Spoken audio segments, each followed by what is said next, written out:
Hey. Let me make sure I got it turned up so you can hear me. Can y'all hear me?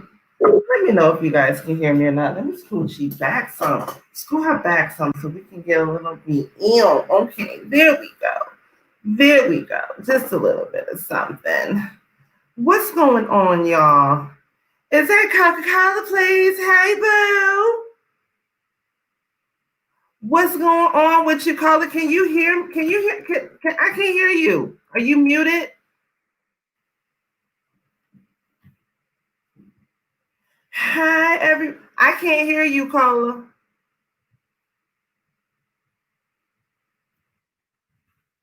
Make sure my stuff is turned up.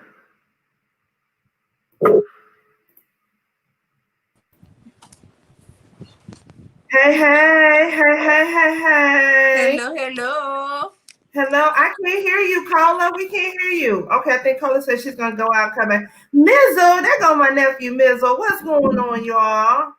What's going on, everybody? Gemini Fly, what's popping, baby? Hey, Gemini Fly. Oh, look at McAdoo in the house. Look at Mac. Is that Mac? McAdoo in the house. What? That's my boy Mac. What's going on with you, Mac? Long time, damn. How you been?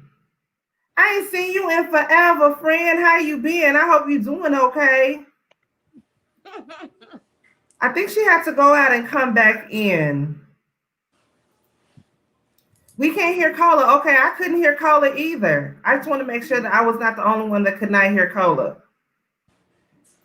Sir Neil say he's ready for Sir Neil Hurston, bitch, as always. I love when you say it. You already know Sir Neil come through and he comes popping. What you say, sis? I said, say his name. I like how you do it. Sir Neil Hurston, bitch. Every time. Brandy, what's going on, boo? Hey, can y'all hear me? Yes, I can hear you. What's going on, girl? Okay, I'm good. I'm on the laptop this time, so I want to make sure I ain't doing nothing wrong. She ready. Callers, we couldn't hear Carla, so I think she had to go out and come back in. Okay. So far, so how you been doing, Brandy? You been doing okay, boo-boo? I've been good. These kids are kind of running around right now. See, I'm the sister that got the children. I was too. Yeah, so you already know. Cola. There's not. It's kind of like. Look at Kimani. Look at him. He's so handsome, Kimani. Oh, we still can't hear. Do I have to? Look, she like. I can't hear Gemini Fly. I can hear. Can you hear me? Now, do I have background noise at all? I can hear Miss 42. Yeah, I can hear you, boo. I can hear Carla. Okay. We can't hear Carla. I think we guys got to turn Carla up. I can't hear Carla. Can y'all hear Carla? I think we guys got to turn Carla up. I feel like I got everybody turned. I don't know how I turn nobody down. No, Cola, come back, girl. Right? Come back, please, baby, please. Novika, what's going on, boo? How you been? Hello, Novika. I got a new channel member, y'all. Welcome. Black Nuna, y'all. Black Nuna came to be with us tonight. She's not feeling good, y'all. We gotta send some prayers and some love and some good vibration out to our good girlfriend Nuna. Hope you feel better. Get better soon. Yes, Nuna, get better soon, boo. Yes, boo. We miss you. It ain't the same without Nuna. Now you know she bring that good sister soldier feel to it. Right. Yes, Auntie Mama. Hey, Auntie Mama. How you doing, girl? Auntie Mama's kitchen. Yes. You got Tracie in the house. Yes. Of course, Gemini Fly. Tracie saying hey. Novika saying hey. How's everybody? We doing okay. So far, so good. Mental health check-in. How is everybody doing? Hey, Fabulous Boots. How you doing, girl? Hey, Fabulous. All right, I'm coming, guys. Hey. No, there go that beautiful face. Hey, girl. Hi. How's everybody? Sunshine. How's everybody? We doing She should good. be on her way in. Okay. Oh, yeah, she coming. Okay, let me drop this link one more time just in case Cola needs it again. Yeah, Sunshine should be up in a few minutes. Okay, perfect. Girl, why your niece right here at the end of the bed, tucked under these covers? Hi, Stan. Okay, perfect. We can't hear. I'm not doing nothing. I don't know why I cannot hear Cola. No. And it says unmuted. No, she's not muted or nothing. Do you have yourself turned down, Cola? Because we can't hear you. She might have to use her phone. Oh, probably. Let me speak to my peeps. You say what's good, girl. You get them in the house, boo-boo. Hey, Cola. Shout out to the 21 that's in the building. I sure appreciate y'all for coming through. Real Queens, Real Talk. Y'all already know how to go. I know we can't hear Cola. Dang. I'm trying to hit some talk to Cola now.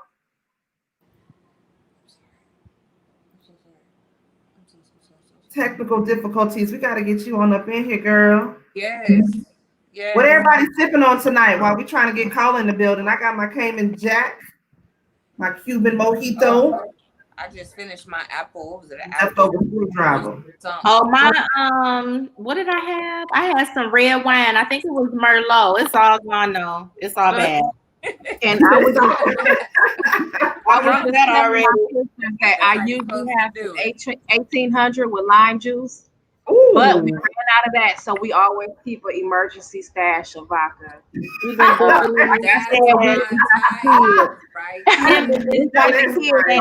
emergency stash stored behind the refrigerator, like in the top cabinet. And yeah, have to dip into that today. I know that's right. Me and Andrew was just talking about that earlier, having secret stashes and stuff like that. You gotta keep shit like that. Keep it handy. Yes. Especially during this pandemic. Oh, that is good. I need to stop. I know I'm probably looking kind of alcoholic, but I promise I'm not. Oh, you all right? Especially during this pandemic. Please work. Can y'all hear? I'm tripping. I hear it. I know I'm probably looking kind of alcoholic, but I promise I'm not. Oh, you all right? Especially during this pandemic. I don't hear Cola at all, y'all. I'm probably looking kind of alcoholic, but I promise I'm not. Oh, you all right? Especially during this pandemic.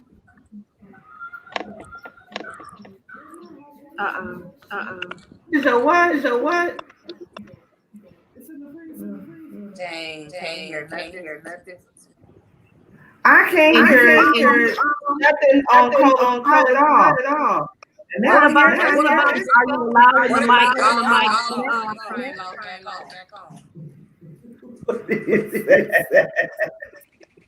Somebody has something else that's double. Cause it's like I hear it. It might be Cola. Oh. Let me remove it and then let me remove it and then let me bring it back. It's Cola. Oh, Cola. Oh dang, Cola. She'll get it. Don't worry. Amen.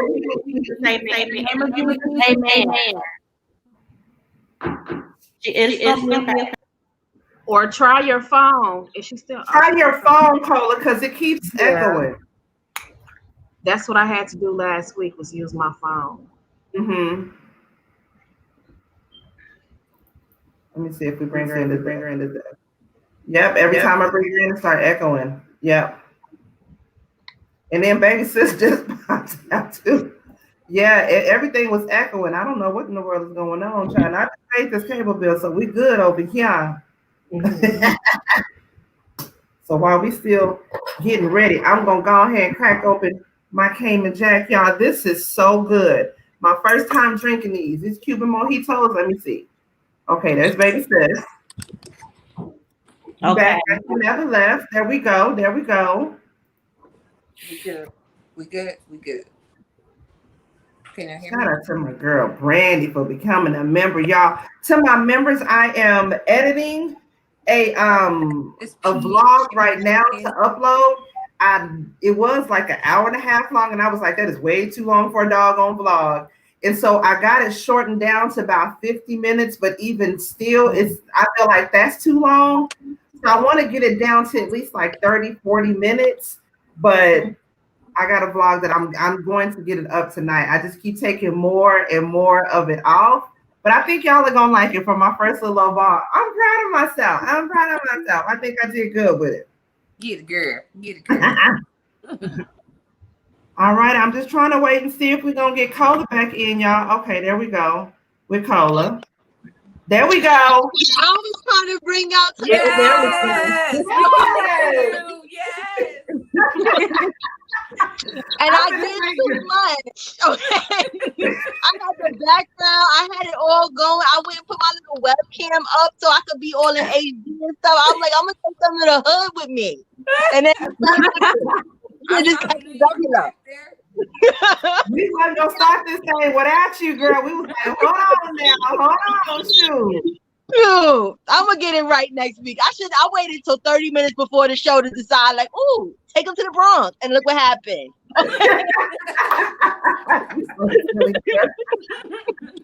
But hey, y'all, I'm glad y'all waited for me. Technical difficulties and all. I love y'all. Thank you. It's not no thing, girl. You already know. We gotta wait on baby sis. She coming. She coming. We still waiting on sunshine too. Let me see. Okay, what you drinking on tonight, Cola? Oh, I made a little concoction. It's Grey Goose with some orange juice and some triple sec and some apricot and bitters. It's a lot, but it tastes good. Ooh, dang. You ready? I'm ready. Hey, Hey. I'm gonna try and look on the computer while it's so small.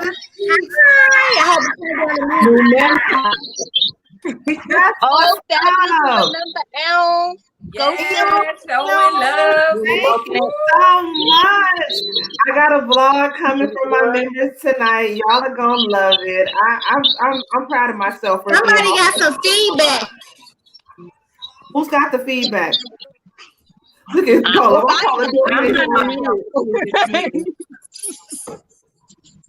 Are we good? We done went through hell and high water. Yeah. Are we still good? Do we still have a lot of feedback? Are we good? I still hear it. I don't hear nothing. Nobody has nothing else playing in the background or nothing like that, do they? Let me see. Okay, I'm muting myself. Double check. So it wasn't me. Hey, I Oh hell, it was me. Shit.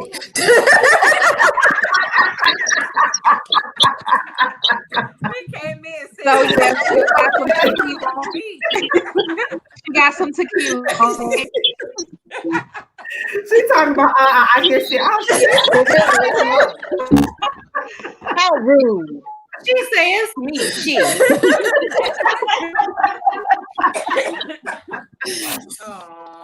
How everybody doing? Good. I was just doing a mental health check-in, seeing how everybody's week has been going. Sending some love to our girlfriend, Miss Cole. Is she not feeling too good this evening, y'all? Oh yeah. Yeah. Well, hopefully we're gonna pray that she feel better. Yeah.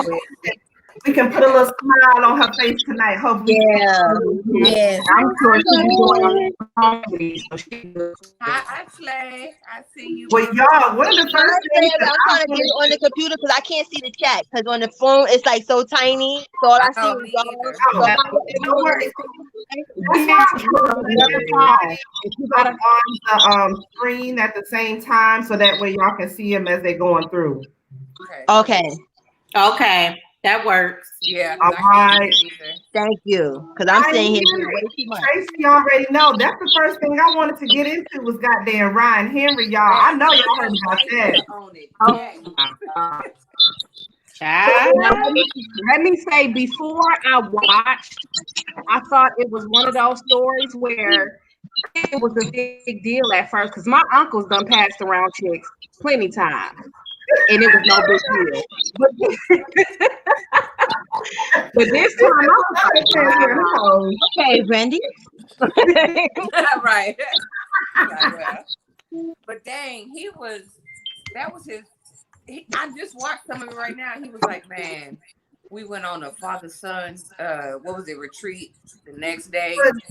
Yes, for some people who don't know, because I actually had to get caught up about it too until one of y'all, somebody had mentioned it to me. I think it was Tracy had mentioned it to me to make sure I brought it up this week. So I'm actually getting caught up on it within the last 3 days. So if you like me and you don't know, child, this nigga Ryan, and I love me some Ryan, even though he arrogant as hell. He's stuck up. He's so cute though. He's good to look at. He just wanted niggas that good to look at. Don't talk. Don't say nothing. Don't speak. Yes, just vacuum for me, wash my dishes, clean my car, but just don't speak. You know what? I mean, you say just don't talk. Just don't talk. Yeah, but listen, because of those things, he's not worth what she did. It's not worth it because that's all he can do. I mean, I get it. Ooh, child. I don't know how I would have handled that. But what I'm saying is that he can't be worth it. It could have been worth it. No. To sleep with, and then he slept with his best friend's baby mama when his best friend was going through cancer. How low down? That's not worth it. Can you? That is grimy. That's nasty. Talking about they other significant other, like making fun of them together, and kind of like, I don't even want us to go on this trip, right? I don't want my girl looking at you, and I want. But y'all, right, But the best friend has said that they have similar taste in girls, so they already know. But that's still you got similar taste. That don't mean you need to bite off the same Snicker. Okay, right. Thank you. I like that. But that is messed up though. Especially if it's your friend. Like certain things are off limits. Friends, no, I don't want nothing my friends had. Nothing. Right. I don't want nothing I had. They're also the godparents of each other's children. Yes. That's much. So it's that friendship. That's like a family thing right there. And Ryan, and I was looking at an interview where both Ryan and the best friend, I think it's Keith or Kenneth, whatever, he had both of them had said that they both have fallen out over women before, that they've had issues like this before in the past, but it's never gotten to where it's been this deep. So my thing is, why you bringing the female around this thing anyway when y'all done had issues over women before in the past? But then again, at the same time, I put a lot of that too on that female. I'm sorry, I put a lot of it on the female because you just as well, you grinded too because you knew what the hell you was doing. Exactly. Right. That's true. Right, you knew what your ass was doing. That's true. I said there's a special place in hell for him for that. And I had no compassion. This man is fighting for his life, and y'all boinking. Like, come on, like why? Like, you have no conscience. Hell, he fighting for his life. What's wrong with him? He had Well,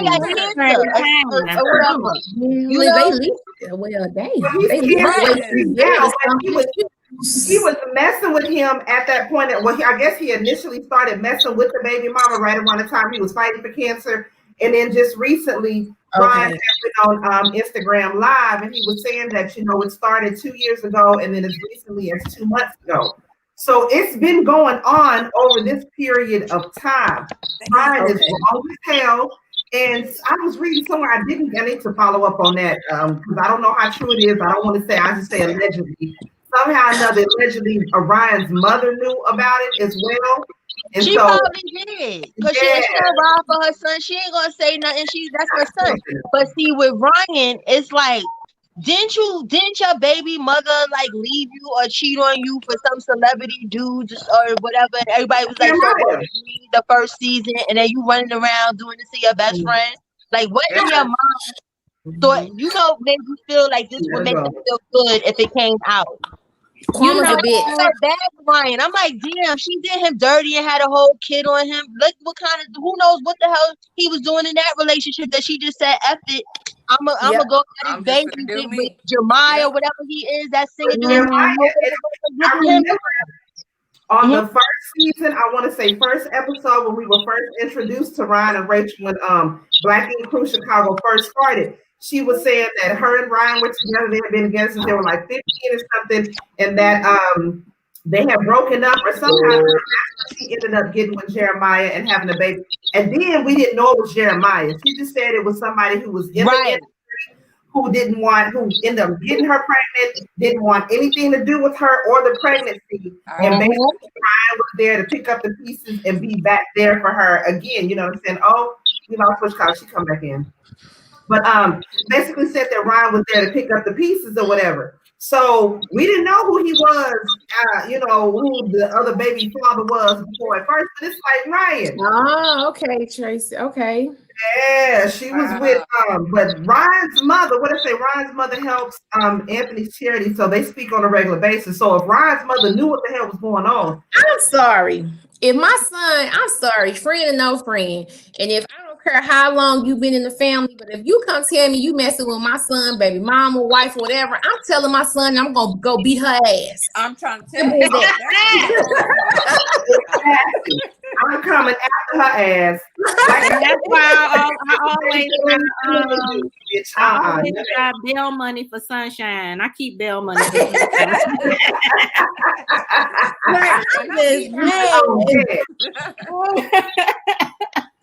People don't have no loyalty at all. Like, at first, I guess, and then what Ryan was saying when he went live the other day, he was saying at first when it first came out, I guess found out about it. She just came on there and said she'd be back in just a few minutes. Okay. He said that they had found out about it actually a week or whatever time ago, but by the time it hit the media, they had already talked about it. So he was when it first came out, he was in Vegas, and so he didn't want to say nothing about it then. That's when I was seeing it. It's like, okay, you being a real arrogant asshole about it. Okay, I thought it was just me. No, he was okay. When he had made that statement, like, I wish I would be online all day begging for sympathy and wake up the next morning broke. I was like, nigga, excuse me? What? Right. You sleep with your best friend's baby mama. You got the nerve to say something like that for real? You lucky you still got your teeth. And this is real, because this is real. Because you know, this you understand, this was on the show or something, like, because like I've seen it in the YouTube street, but did this unfold off of Black Ink or on Black Ink? No, it didn't. It wasn't for the show. I don't know. So that's cold. I was hoping it's for the show because I'm like, that's a cold mess.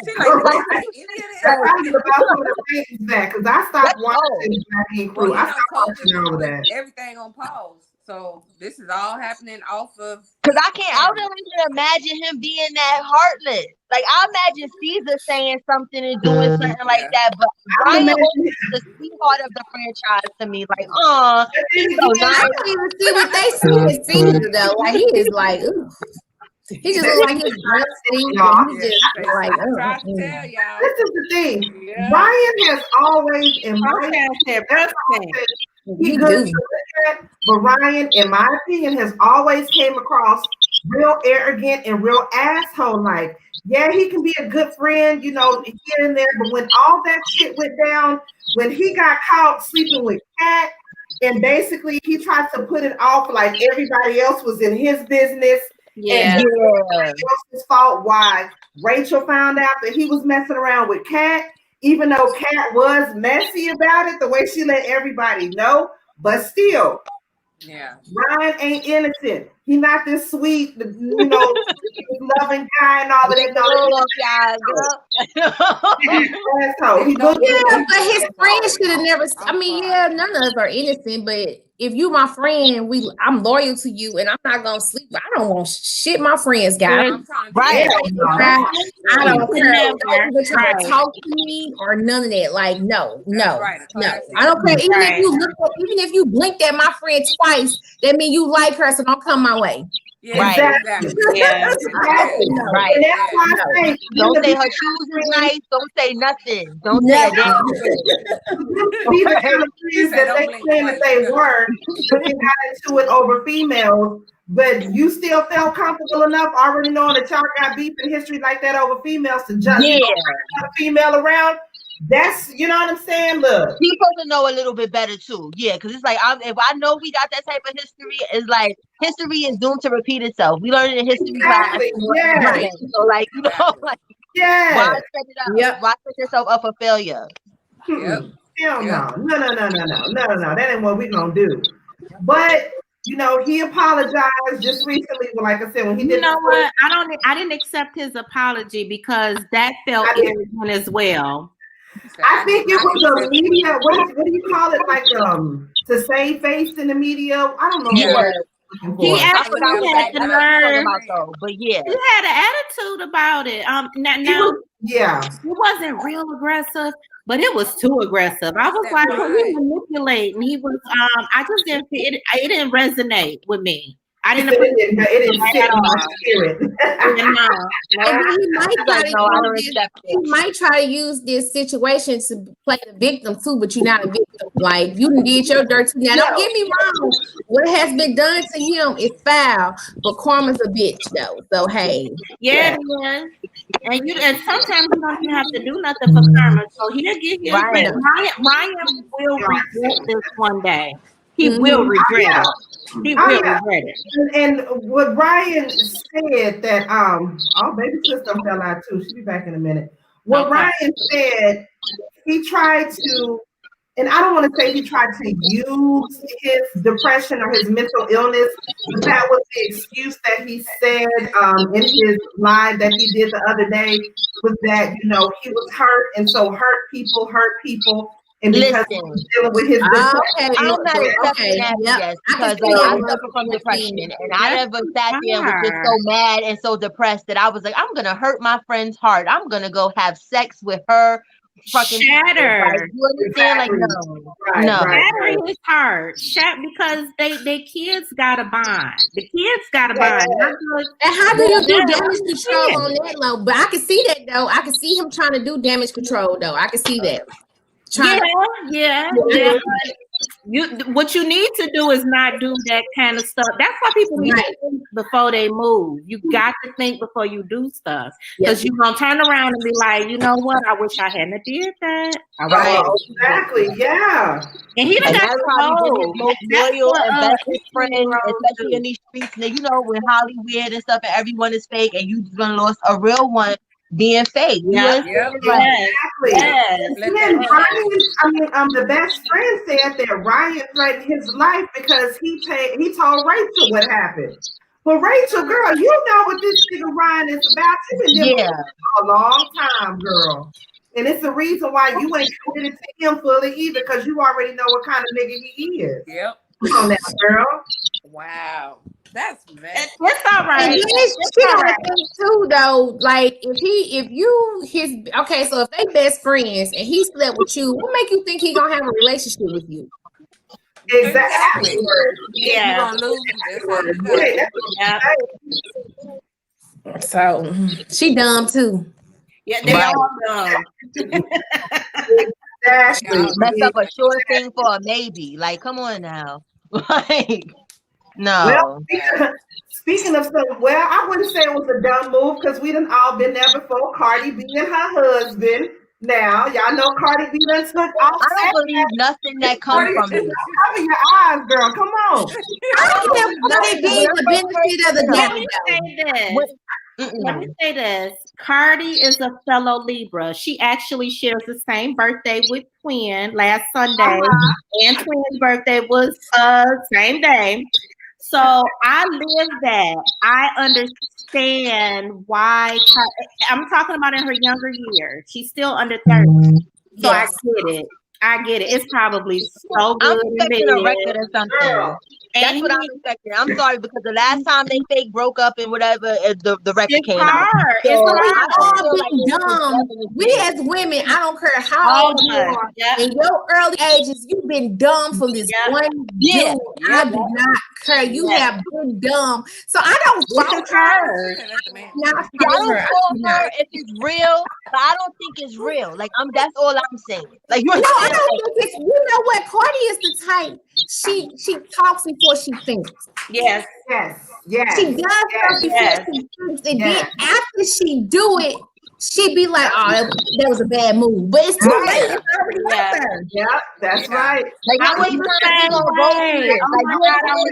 Like be sure. Like, don't get us all invested. Like, girl, you finally got it, and then be like, oh no, okay. Because I'm thinking it was really over, not trying to be funny, but then I wasn't sure when they was talking about she didn't want him near culture, and she's filing for sole custody and all of this nonsense. I just was like, Gemini,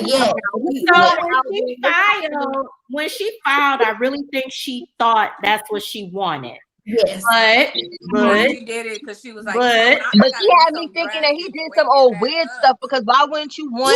He hadn't did nothing though. This time he didn't do. She said that.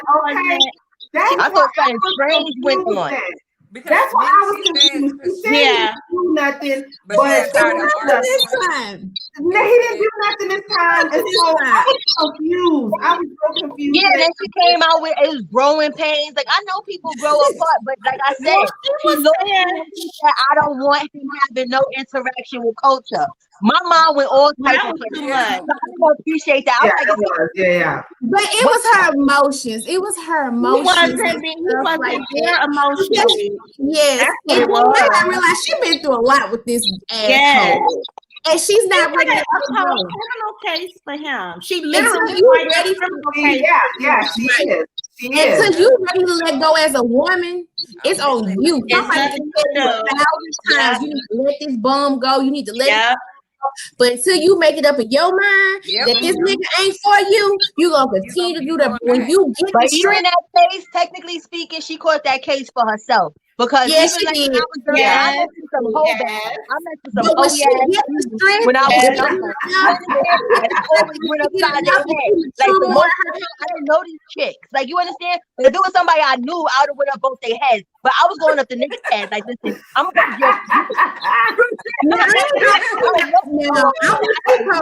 I ain't gonna find no chick to let you come to me. You go upside his head.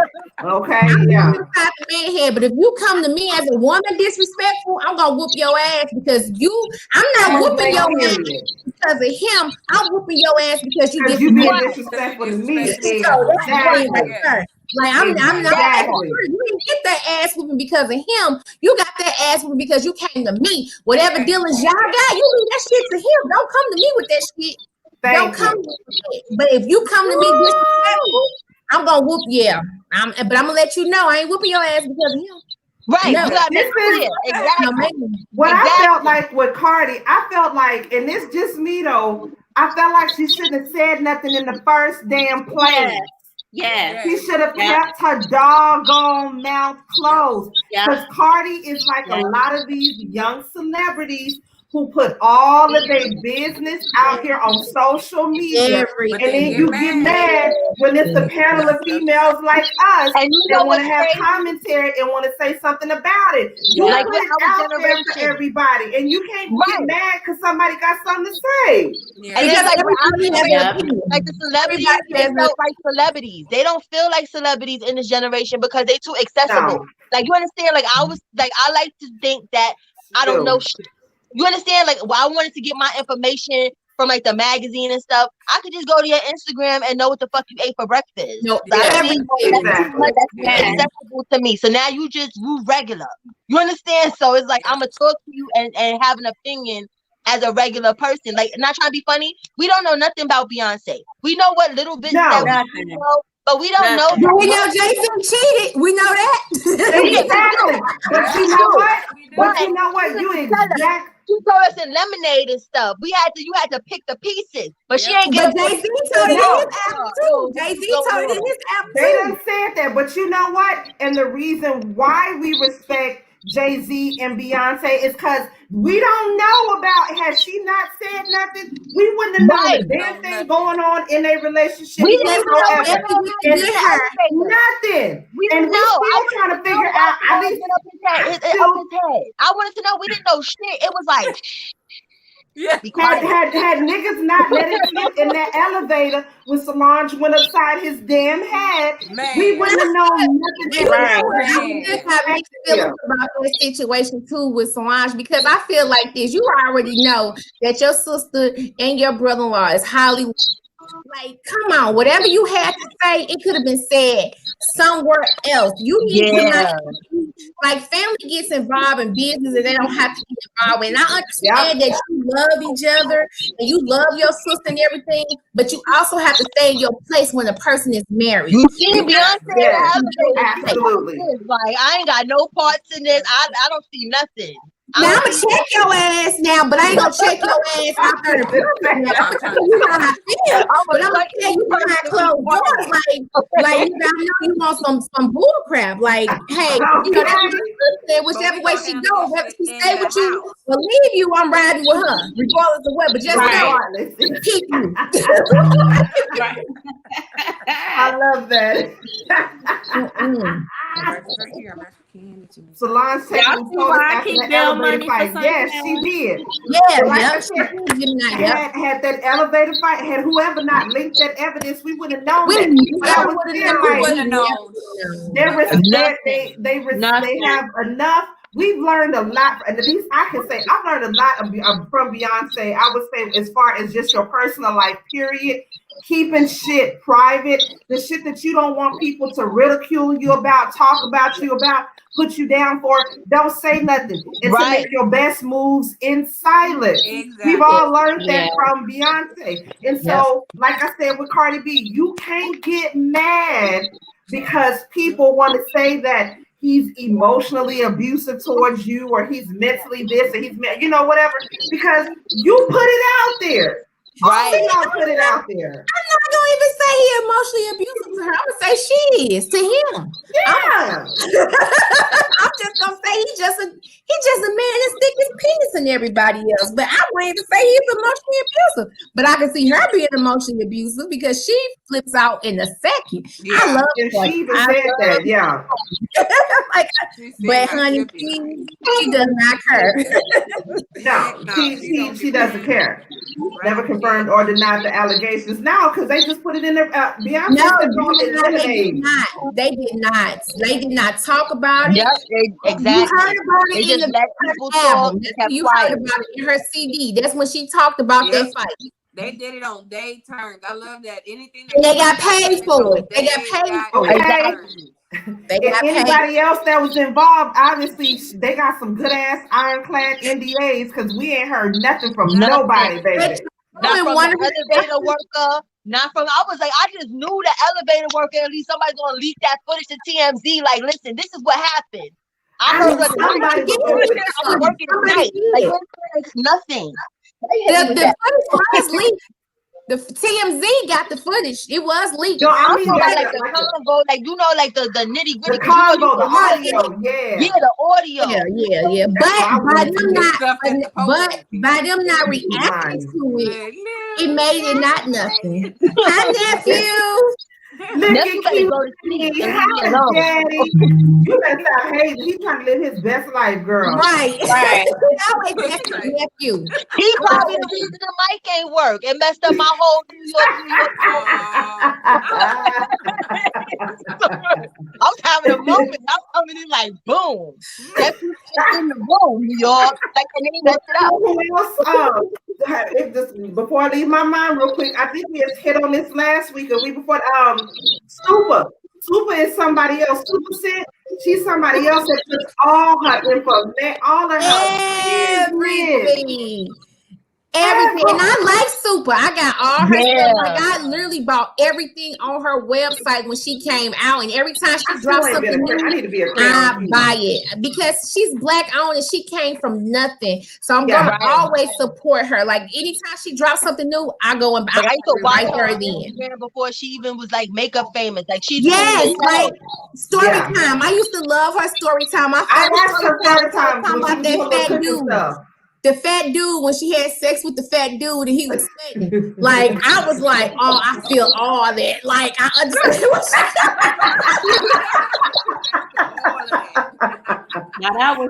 I love Super, but she put all of her business out there way too much. And I'm like, girl.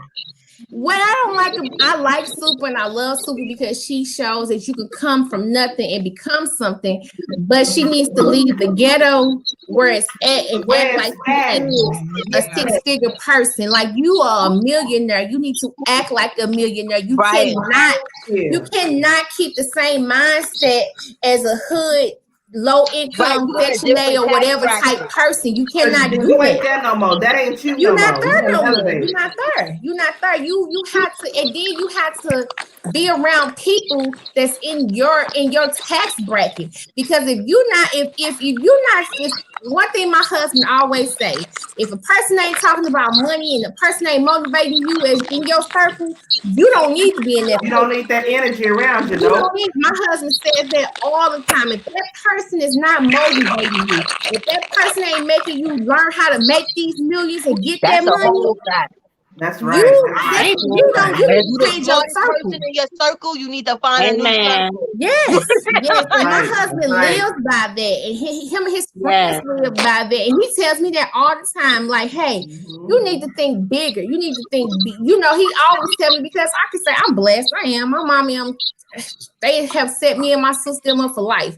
But I also had to get in my mindset that hey. I didn't think like that before. I was like, whatever. My mom and daddy, they got us or whatever. But I also had to, my husband had to tell me, your mom and daddy ain't gonna be here for you. They set up all the grounds for you to do what you need to do. You got to take the steps to do what you need to do to make that business grow bigger. You got to do that's right. Grow bigger because like you said, my mama, she ain't into all that technology stuff and all that stuff. And I was like, you're right. You're right. I don't always agree with him, but I agree with him on that one. Your man got your bag too. Shout out. Right. Salute, bro. Yep. Yeah. So that's the only thing with Super. Like, leave that circle. I ain't saying leave your friends, but you have to leave. You have to think bigger, and you have to think bigger in order to grow. You and the stuff that she do, the men that she mess with, I wouldn't be messing with no man like that. Like you got new guy she with. Six figures, you got to make more than me in order for me to talk to you. Yeah, equal, but you ain't gonna be making, not working, and I'm taking care of you. Oh no, not that one. She flocked him all on her page, like he's the one. I'm like, girl, just please. Yeah, I like the new dude though, because the new dude actually works. He works. Where he work at? What he do? I don't know if he works on the boat or something, but he's gone doing. He might do something. He does something on the boat, but he's gone during the week. So he's at sea during a week or something like that. He might be. I don't know what they call it down there. Oh wow. Well, at least he got her one that ain't. Well, at least he ain't. He doesn't like to be on social media. He doesn't like to be on social media. With what car, Louis? What house, Louis? And he got his own house. He got his own car and everything. So there you go. Well, long as she done upgraded from where she was before, that's all that matters. That's the blessing. They remember before with that dude with the girl, she was trying to pay the girl hush money for the baby and not to tell everyone that he got her pregnant and stuff, and she's paying hush money. I ain't paying nobody. Was it true or not? I don't know if it was true. I don't know. That's the last thing that I even heard before her having a new whatever, that she's supposedly paying this hush money, and then the girl said boom that, and it came out with the story. See, I also heard too that Super set that up too. Yeah. What up, girl? Yeah. Wait, I she heard said what up? that up to get rid of Lou because she was tired of Lou. That's what I heard. I heard Yeah. that too. No way. Are you serious? Yeah. That's too deep. That's too much. That's my Because God. he wasn't going Girl. because if you notice, like if you watch, I watch Super because I like Super. So like on one live, she went at him about how he was trying to go on. He went on social media saying that she was trying to keep him away from his baby and all that stuff. She called him a child molester and everything. Yeah. Like, yes. Yeah. Who child? Yes. Child. No, not thinking. My Yes. baby sis phone died, so she said she'll be back in a little bit. Her phone Okay. died. That is crazy. Girl, I did not hear that. Yeah. Me Well, why either. go through all that? Just leave the nigga. It ain't worth it. That's why she said, but I think she set that up because he wasn't going to leave. He's the type of dude because he knew that she was going to continue to do for him, and even after they broke up, she was still helping him because that was the father of her child, you know. But what does she mean not gonna leave? Like the only thing that probably if I had to do extra stuff, because if he's not gonna leave, right? If he's that type of crazy, right? Let's just hypothetically say he's that type of crazy to hurt her, right? Why? He's not going nowhere, even if you marry. I don't think it was hurt. Crazy. No, I don't think it was hurt. I just think that he was never going to like let her break up with him. So she had to You ain't holding me hostage. Like this, like I don't give a damn how much you like me or whatever. You gonna get That's what I'm saying, nigga. You not holding my love. I think he has something over. I think he knows something that she doesn't want everybody else to know. It gotta be because you ain't. That's what I think.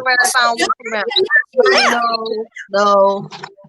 I don't know what, but I do. I feel like it's something that she doesn't want everybody to know. It has to be. But by doing this whole pedophile thing, she has something to hold over him.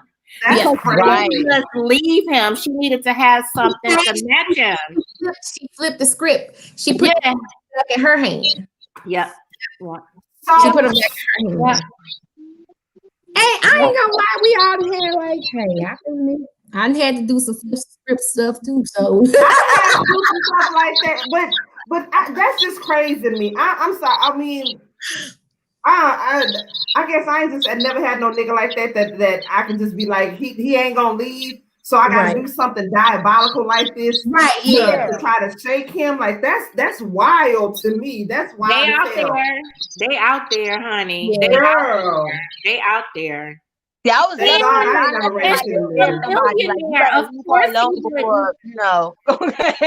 you're right, Miss 42. She a millionaire, so he's not gonna just say, "Okay, you're right, we can separate." He's not gonna do that. Yeah, and I'm so happy she didn't marry him. Like I'm so girl, I marry him. Like oh my god, well, he'd have had to get hurt. 40 million, whatever or not, like he'd have got hurt. Like listen, honey, he would have disappeared in the swamp. You want to say hello?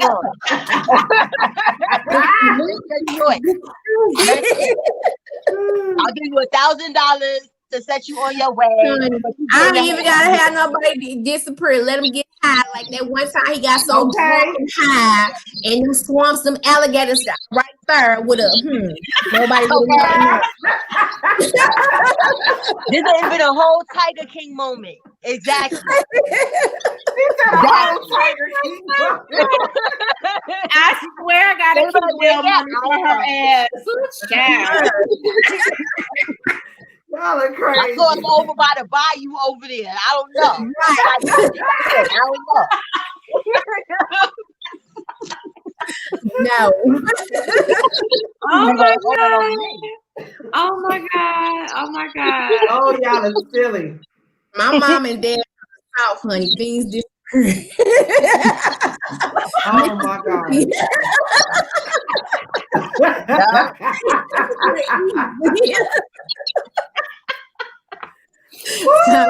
He's gonna go.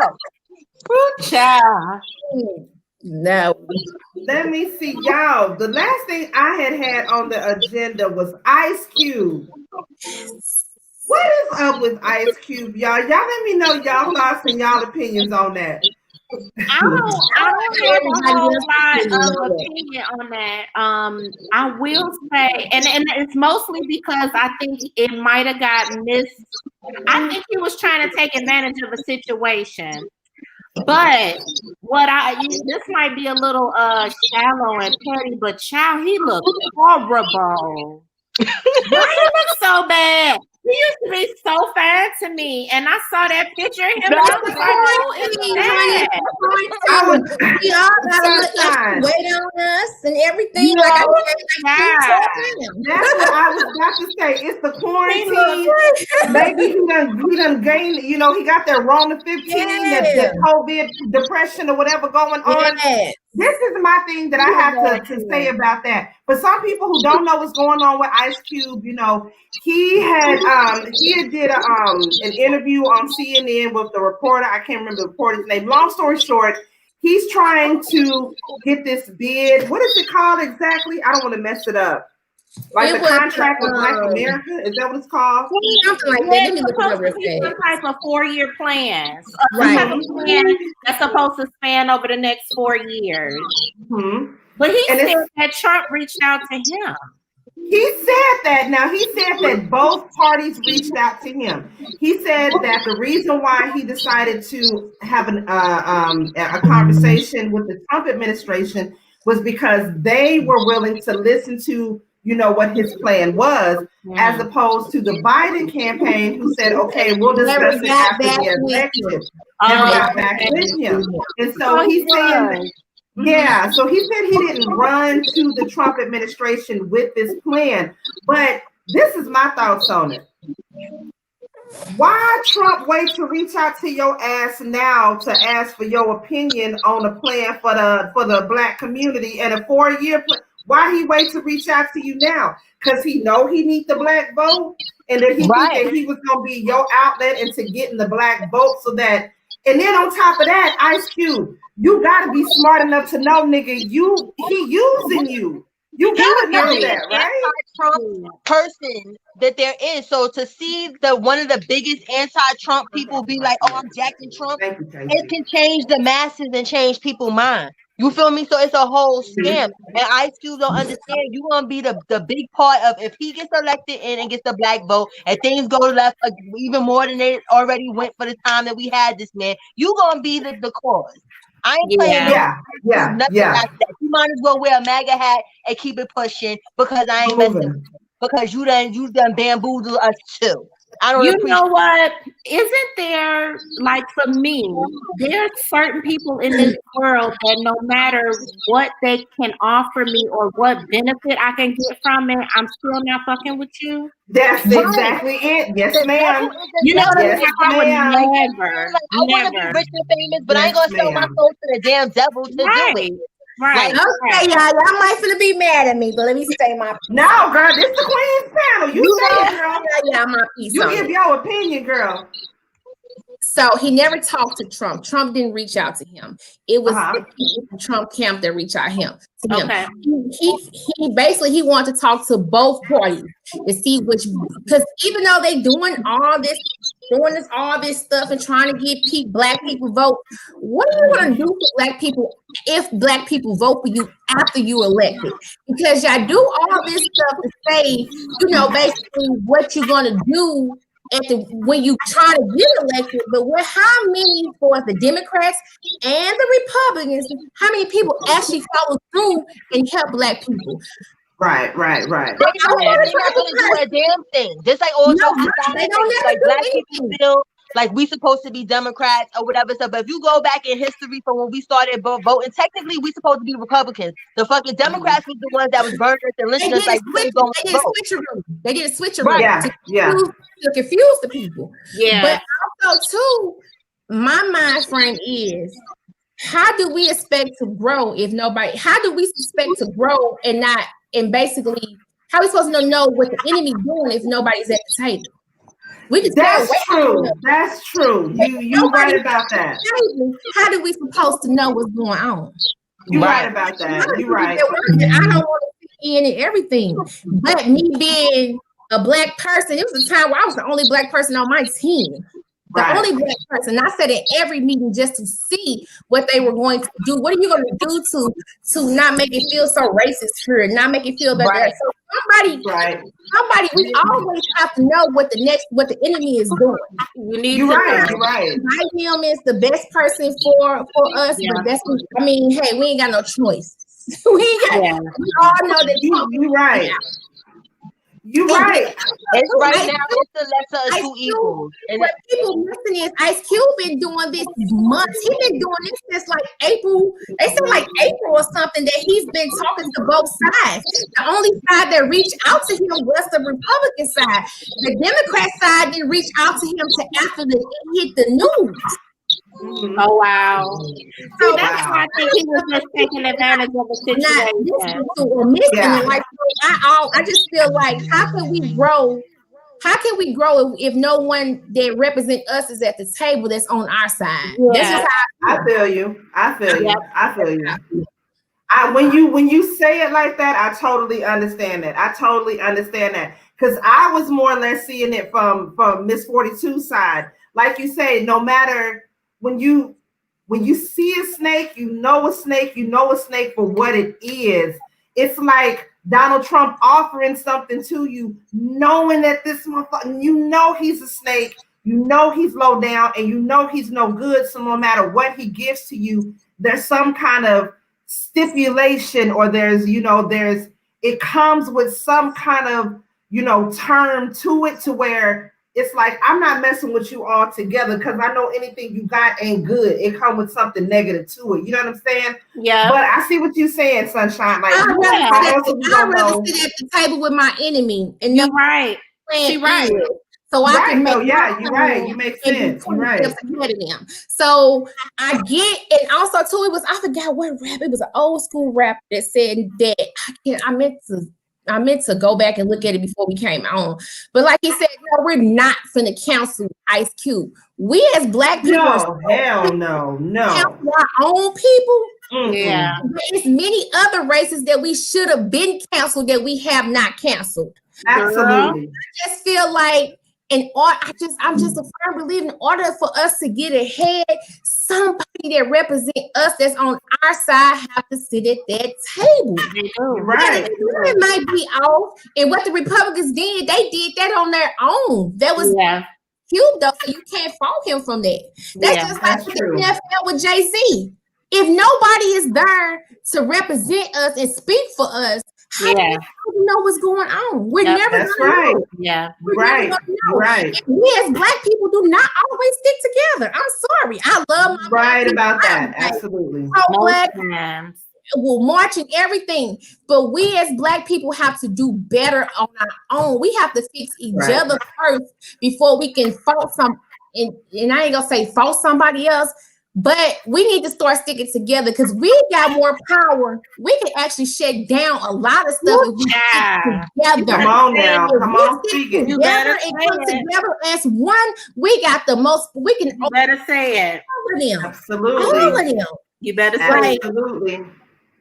I don't know. And politics is like my dad. My dad is 85 years old. So I have heard from everything. I just like my dad has instilled everything in me and my sister head, just like slavery, everything. And politics is just big in my family. Like I was telling Tiffany and Brandy, like we actually, when it's time for probate, when it's time for the election time and they debating and all that stuff, we have to go over there and sit with my dad. And my dad, he breaks everything down to us. Wow. He's 85 years old. He has sit through everything. Everything. So it's like, I don't know. I just feel like if we come together, if black people get their minds together, we could take over the world. That's right. You're right. We spend the most money on everything. They cannot survive without us. That's right. That's a fact. That's a fact. That's a fact. That's absolutely a fact. You broke it down to me and made it make sense. You definitely made it make sense because I'm not gonna lie. I was like Ice Cube, not because like you said, we ain't finna cancel Ice Cube. No, we ain't canceling Ice Cube. I cancel Kanye. No, I cancel Kanye. But he brought us to one of the best marijuana movies there is in the world, Friday. We're not going to be talking about Friday. We're going to go back to NWA. What Ice Cube represented. Come on now. I'm forgetting about that right there. Well, his next movie better be his best movie. Yes, ma'am. He done got him in the office. So we been playing for another 4 years. I'm gonna be in my I'm gonna be upset. I'm gonna be upset. I will be deep if Trump does make it in for another 4 years. I'm going to cry. I'm gonna be honest with y'all. I don't believe Biden gonna win. I'm just gonna be honest with y'all. I don't believe Biden. Hope not, but I didn't think he was gonna win the first time. So you know, if you go to social media, if you look at in my heart, and everybody always coming, I'm not voting, I'm not doing this, I'm not doing this. But the main people that saying they're not voting are the main ones that need to vote. They on public assistance, they getting this for the government. I mean, stimulus check. Still looking for that stimulus check. I don't like it. You still looking for a stimulus check and claim about stimulus check. You need to check yourself, honey, because that's $700. Honey. But I'm just saying, like we said, he may get another 4 years. Thank you for that, Sunshine. I couldn't say that because I got certain people that might be watching in the fence. So thank you. Right. Thank you. But at the end of the day, like you understand, he did not win the popular vote. And he wasn't even close in the popular vote. You're right. So he's not supposed to be here, but he's here. No, we all know that. So we in the matrix. So we're gonna have to just see. We all know he's not supposed to be here. But I don't trust it. You feel me? And that's why I feel he's going to win again. And just like that what they call it, the C word. I don't know what word you're supposed to say on YouTube. I'm just call it the C word. But the C word. Come on now. Everybody knows that have that. Been an eye opener for everybody. You leave the hospital in 3 days and you back to normal? Right. That should have been an eye opener for everybody. Everybody. And it's a prime example why my husband want us to live off the grid. Like nobody can tell me that man has Rona. I don't believe it. I don't believe it whatsoever. He is and another person not trying to be funny. Everybody that was helping us in the Rona, we ain't got no hospital, no ill stories, nothing. No nothing. And all that we know they are healthy. So we know they got some underlying shit going on. So come on now. Nobody has nothing. I can't hear you. Got the magic cure that they pretending like they trying to find all this time and had to begin with. So it's one it's one of them two things. So they saying that he got antibiotics. So that's what they saying, got some antibiotics or something like that. Well, what about how many people in America got antibodies? Exactly. Right. My thing is, girl, come on. If you got a cure and it can fix you or whatever you quote unquote don't say, in which I firmly believe he's just saying that to push the vaccine, which we're not in our family. You know, as my sister's nurse practitioner, she already said nobody in our family is getting it. It takes literally 3 years to make a proper vaccine. Right. The first vaccine that comes out with any medication, period, everyone's taking it is basically the guinea pig to fix it. It's just like with phones and stuff. The first any addition of any TRACIE, I believe that too. Yep. So you're not gonna work the kinks out on me. So I'm gonna let everybody else take the vaccine and they could go be corona free and then I'll be corona free but that way. You're not putting no corona in me and trying to work on me. And the next thing you know, I get something 10 times worse than corona. I'm walking down the street and drop dead. No thank you. I'll pass. Exactly. Muzzle 14 made a good point. I vote 4 years ago because of Hillary, because I believe it's because she's a woman. But also too, and it's like I'm kind of like conflicted on it because it's like a lot of people that's his own kind do not like him. No, but they didn't want to see a female in the office. About him. But you know what's crazy? She did win though. She won the popular vote. She did. Yes, she did. And the reason he won is because he paid attention to the places like New Hampshire, Rhode Island, the places that most people when they go and they try to campaign and stuff, like California and stuff, he didn't care about none of that. He got all the states that nobody paid attention to. That's how he won. He won the popular vote. That's true. What is like what is going on? So that's true. We need to something as a people. We need to figure out how to get rid. Yeah, it's mainly the states. It's mainly the bigger states like Wisconsin for one. I read that because she did not go there and give her and rally there, she didn't win that state. I didn't know. And that's what exactly electoral college is. So had she won, she would have won. I live in a red state. My state is a Republican area, honey. They all about it. Okay, I'm in Texas. Honey, it's all Republican, honey. It's a red state, and he's always here all the time. Always here all the time. Only thing that's the reason why he hasn't been here because of the Rona. That's crazy. But until we really get rid of the electoral college, a lot of people voting, you still voting is important, but you got to keep in the back of your mind is a cheat code. Voting is the government and the powers that are be that are higher that we don't even know about probably are always going to get their way. Because what is the point of having two voting systems? If it's about the people, the population vote should be the only vote. That's why we advertise the only third world country. America, you can vote, you can vote, you can vote, you can vote. Your vote matters. The Trump election showed they really because the popular vote it shouldn't be no more states or more people. More people is going to matter than more states. That's what I'm saying. Like, feel like whatever they said, the powers that be, because there's people that's higher up that we don't know about, that we don't never see in the media, and something more that goes on with politics. There is a possibility. And it's all about this right here. Exactly. It's about that almighty dollar. United States. Exactly. And then what people got to realize, we are not like, we free right now, but they have to actually reinstate our freedom every so many years and all. I forgot how my daddy explained it to me. Black people is what is it, 2/3 of a person? Yes. And they have to revamp the old paperwork to say that we and they have to actually re-sign it like I forgot. Next time we go live, I get information from my dad. Yeah, bring that. I want to know. It's like so many years or something. They have to. It's a lot of stuff. Like it's a lot of things that they need to change that we're founded on them old ass legally papers. They need to burn them papers. That's crazy. And that's the thing.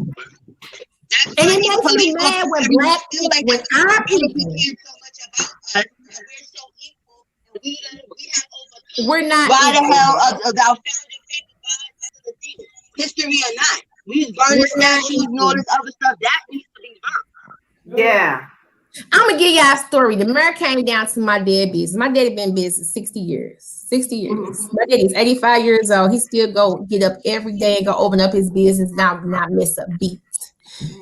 The mayor came down, it's probably like maybe 10 years ago, whatever. They sent him down to try to get my dad to sell his business because they wanted to buy it.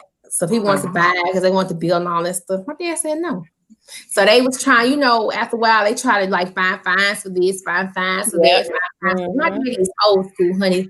They from my mom and dad from Mississippi. And my mama and daddy are 30 years apart. My mama's 60, my daddy 85, and she young. So she was 2 steps ahead of them the whole time. So like, no, that's right. Yes, girl. I'm gonna do this. My daddy been in the business 60 years. 60 years.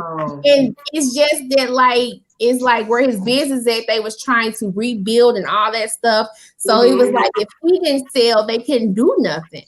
So the people that always like a big place that own it next to him, and they was like, well, if he don't sell, we're not selling. So if my dad don't sell, they couldn't sell. But my mom and dad stood firm. They did not sell. They did not. That's right. it's still open, but it's just the point that they sent the mayor, a white man down there, to make it seem like to convince my dad. My daddy said, I'm not. Right, like you good enough to see me to get $1 bill off of me, and afterwards you don't care about what my bills are. You don't care about my legacy that I'm trying to, service for. Come and visit little old me. You better get the hell on. Yeah, he don't got to open this business a day of his life. My dad, he got old money. That's how it is with a lot of businesses over here on the east side in Austin, Texas. Yeah. I grew up on the east side in Austin, Texas, and it is completely and totally gentrified. None of the old neighborhood staples that I used to walk past going to school and all of that. None of that is there. None of that is there no more. I'm sure if anybody were to have lived here and you moved away for so many years, hell, even like 3-4 years, you come back, the city don't look different. Wow. It's completely different. My dad, they all stood together, like all them people in the area, except one person. You know, you always got one. That ain't going nowhere. But he sold yours, and all these people, they didn't sell theirs, so they still here. And you sold yours for what? Like you should have stood. Like I didn't tell him, you ain't talking about no millions. I ain't budging. Okay. Commas. Okay. If you can't put me ahead of where I'm at right now, exactly. Yeah, but exactly. I need commas and commas. Yeah, like why I ended my great grands need to be good off of what we talk about today. Already. Thank you. You in Houston, I'm in Austin, girl. We both in Texas. I'm in Austin, and I already know how Houston is. Every time I go back to Houston, it's like nothing is the same. The whole city is damn different, and the traffic is already crazy. Oh my God. That's in New York where they like gentrification is so good. Yes, that's happening here too. Yes.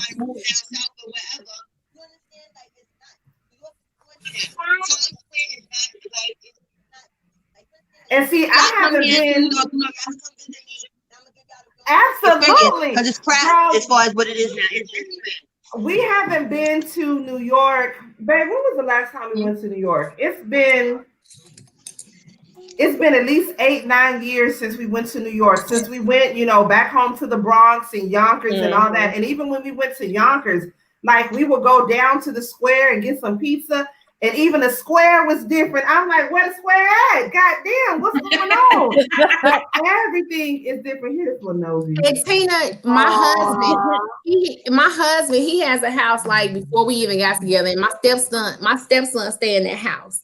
But it used to be Germantown. It used to be German. And where the house is at is like they trying to take back over this area. Yeah. So they was trying to get bars to sell their places, get my husband to sell his place. My husband told him, I'm not budging.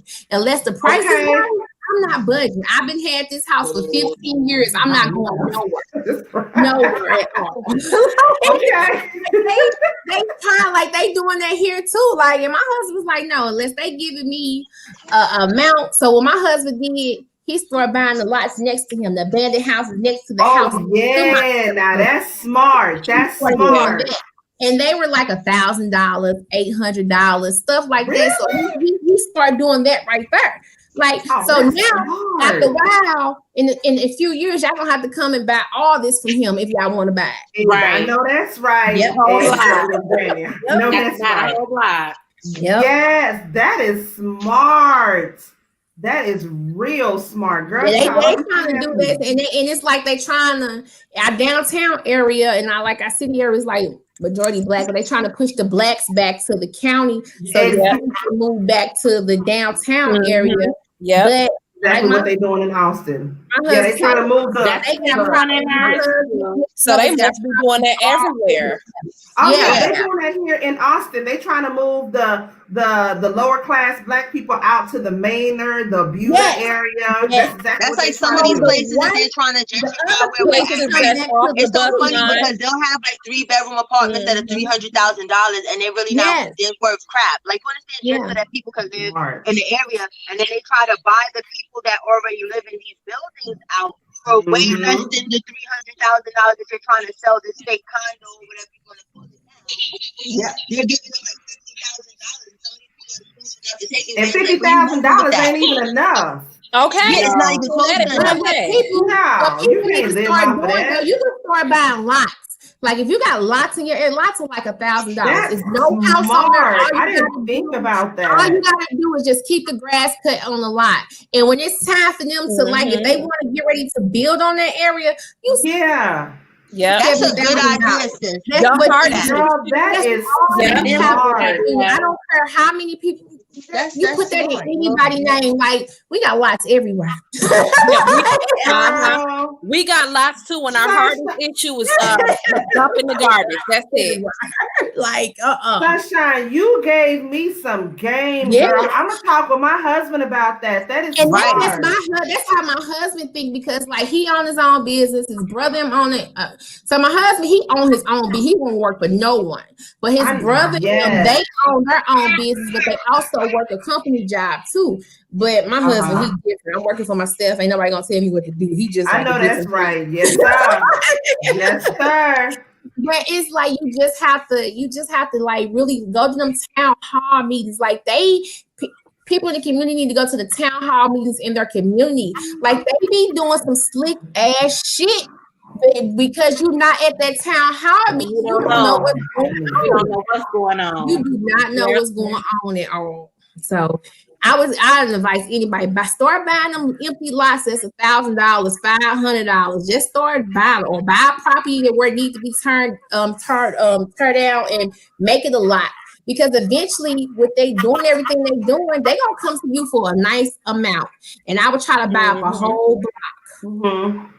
Buy up a whole block. Hey, girl, you done gave me some game. I am definitely gonna do my research on it. That is very smart. I never even thought, and there's lots in different places like that all over Austin. So I'm just right up the way from where I live at right now. So, girl, that's that.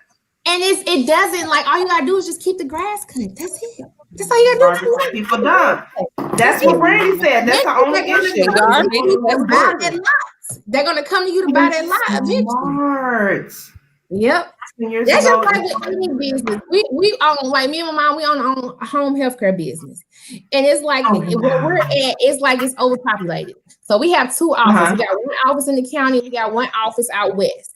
But our assistant came to me and was like, hey, talk to your mom. It's a certain area, not that far, that only got maybe like 300 people there. That doesn't, I think it was less than 300, that doesn't have a lot of people, for us to provide us. So I talked to my mama in January. I'm getting an apartment up there and I'm going to be working up there to start a business up there. Wow. So we can. That is amazing, girl. The vendors up there. Like he brought us the numbers and everything. It's just, and I brought it to my husband. My husband was like, he was like, my husband, he looked at the number, he looked at everything. My husband was like, well, maybe you try to grow your other business first, the second building y'all got. And then, maybe, see, and I was like, but the second building, the numbers are high, but this right here, it's a higher demand. I could see us making more. So so we're going to rotate. I stay there a week. My mama stayed there a week. I stayed and her assistant to run the one in the state that we live in. He would, all we got to do is sign checks. That's it. Okay, right. You done gave me some game. I am definitely going to look into this. Listen to people. You get advice from anybody. Like anybody give me advice, I'm gonna take it because because you never know. Like, they might know something better than what you know. They might know how to work it better than you know. Just like I was telling Tiffany and Brandy, like my job, they eliminate our positions next year. But I've been holding on to this corporate job for 10 years, like holding on to it, won't leave or anything like that, but still working for my family, for the family business, And I said, my mom said, she said, you know what? Maybe God's pushing you out because you won't leave. Or maybe he's eliminating this position because he knows that you're comfortable here and you won't leave. So I was like, I never thought about that. So, at first I was like stressing about. She's like, what are you stressing about it for? Like, what you stressing about? Like you about to go into something way bigger than what you think that you need to hold on to. I said, you know what? You're right. Yep. So thank you for that game, girl. I would thank you. Thank you. You got some. No, she did. Like drop something that I never would have even Yeah, thought about, and it's possible. You know how sometimes people be dropping stuff and it be That's like, true, okay, that's a good like- idea, but I don't know. I don't think I could do that. Like that's Right. just not something I like my mind can wrap around. I be trying That's to do something you can handle. It's something you I can be trying to do everything. When I bring it to my husband, he pushes me. He pushes me. He keep pushing me. That's like my son got Down syndrome, and it's just like we don't have a lot of places that equip for his age. You know, it's like a lot of programs and stuff like that. Yeah. For a couple of years, my mom was like, "You do what you want to do. Open up your program that's equipped for young adults. You have a son that has Down syndrome. You know they don't have them. So and that's something that you can really care and put your all into. Right. You feel me? I've been pushing me. Tiffany and Brandy say my mom even signed me back up for school, and I didn't even know it. Like, that's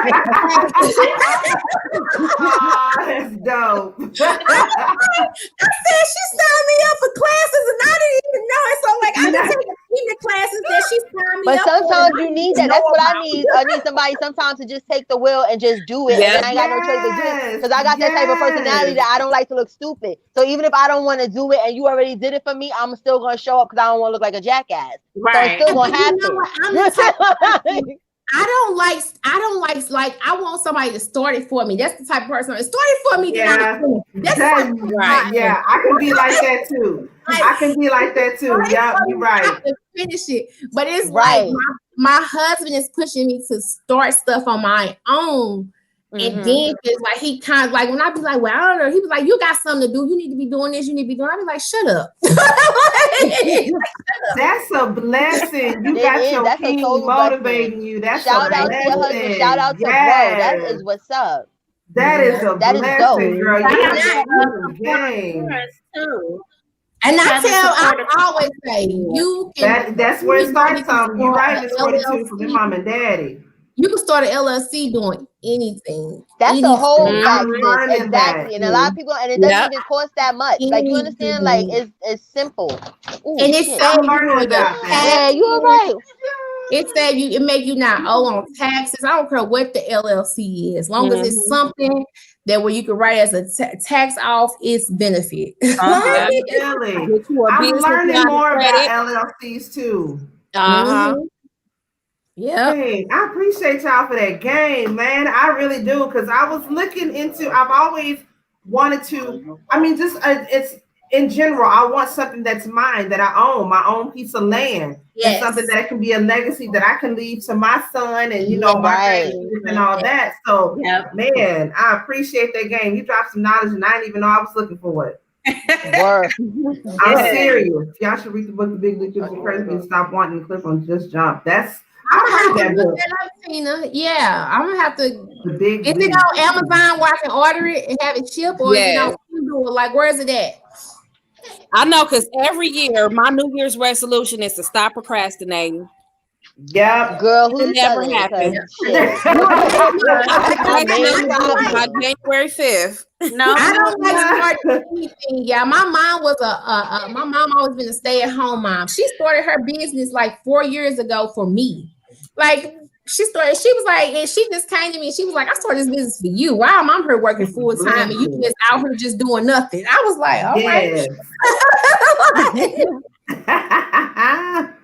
All right, lady. You like, you gotta come do some of this. You're like, yeah, that's basically what you said. Kindle audio. Yes, the big leap. I wrote that down too. Every time we talk, girl, I take notes on stuff that I gotta, and I go and follow up with it afterwards. I know that's right. Audible. I like Audible. And Tracy, it's not hard. If y'all go to like I'm gonna ask, so I'm gonna get all like the web, like different places you need to go, and I'm gonna ask my husband. So look to your city's website. Yeah, if you go to established. And all that stuff, like you can buy property for little or nothing. And if it's not hook me up, I need to know, because I've been trying to get into that and I didn't have the right people that I was going to, because that's something I wanted to do, like as far as like real estate. Don't go to nobody else. Go to the city. They have a website. 8 times out of 10, your city owns those vacant lots. They have auctions once a month or maybe twice a month where you can bid on houses, property, lots. Oh yeah. Yeah. Thank you so much. Yes, thank you. Because it's not sometimes you want to do stuff and you don't know where to Yeah, start. they're all online. Yes, yeah. And sometimes you can buy the property without even going through an auction. You would just like oh, they owe on back taxes. If you could find a house that's owed like $700 on back taxes, go pay that back taxes. That house is yours. Yep. Okay. What? Yep. Yep. Yeah. That I have mixed feelings about that. Just because a lot of these people are senior citizens. Yeah. And they can keep up with, keeping a roof done and stuff like that. And they slap them with all these fines and stuff. And then here comes somebody just swooping in and taking their house away from them. That they done burst all their kids or you know what I'm saying? And I don't know. I feel some type of way about that. But if you are starting off, that is a good way to go. That's the easiest way to gain your property, though. Is paying somebody back taxes. All you really have to do is show that, because they have a price of how much you can buy the house for, and then they also have how much it's going to cost to fix this house up and get it back up to code. And they give you a year. They give you a year to get it back up to. You have a year to get it back up to code, and what you do is you start applying for grants. It's free money, y'all. That's what I need help with, because I got this site for grants, but I don't understand how to file for it. Because like I have an LLC or whatever and stuff for like my business stuff. So I'm like, I want some free money or whatever. Like, you understand, to help, because it's like, even though I'm doing okay, I could be doing way much, better. Like, there's other things that I would like to do. Facebook was even offering. Facebook was even offering a grant for African American. Yep, they were. I seen that. I seen that. My husband's business got a grant because I'm on his business and I'm on. Tina from Detroit. So you get a grant. Like they come. Because there's a thing called something SBA or something .gov, and like I said, I don't. That's it. Yes, and then also too, let me tell you, my husband, he on a dump truck company. Like, so his company, he on a dump truck company. So it's this man, and he called my husband, and they split it down the middle because he needed a minority in order to get on this job. My husband is a minority, so they had to split the bid down the middle because he needed my husband to get this job. Yes. Yeah. What? Yes. Wow. Oh, wow. Yes. So it's like some places be like, because you have to have so many blacks on a construction site and stuff like that. Yeah, some are everywhere. Yes. Yes. You know what's crazy? I work closely with the paramedics and the community health paramedics and stuff like that. And they tell me all the time, like, Mo, we really want you to be a part of the paramedics and this and the other. Like, right now, you gotta have a certain amount of black. Yes. They were like, we don't have any black female EMTs right now, and especially in the community health paramedics.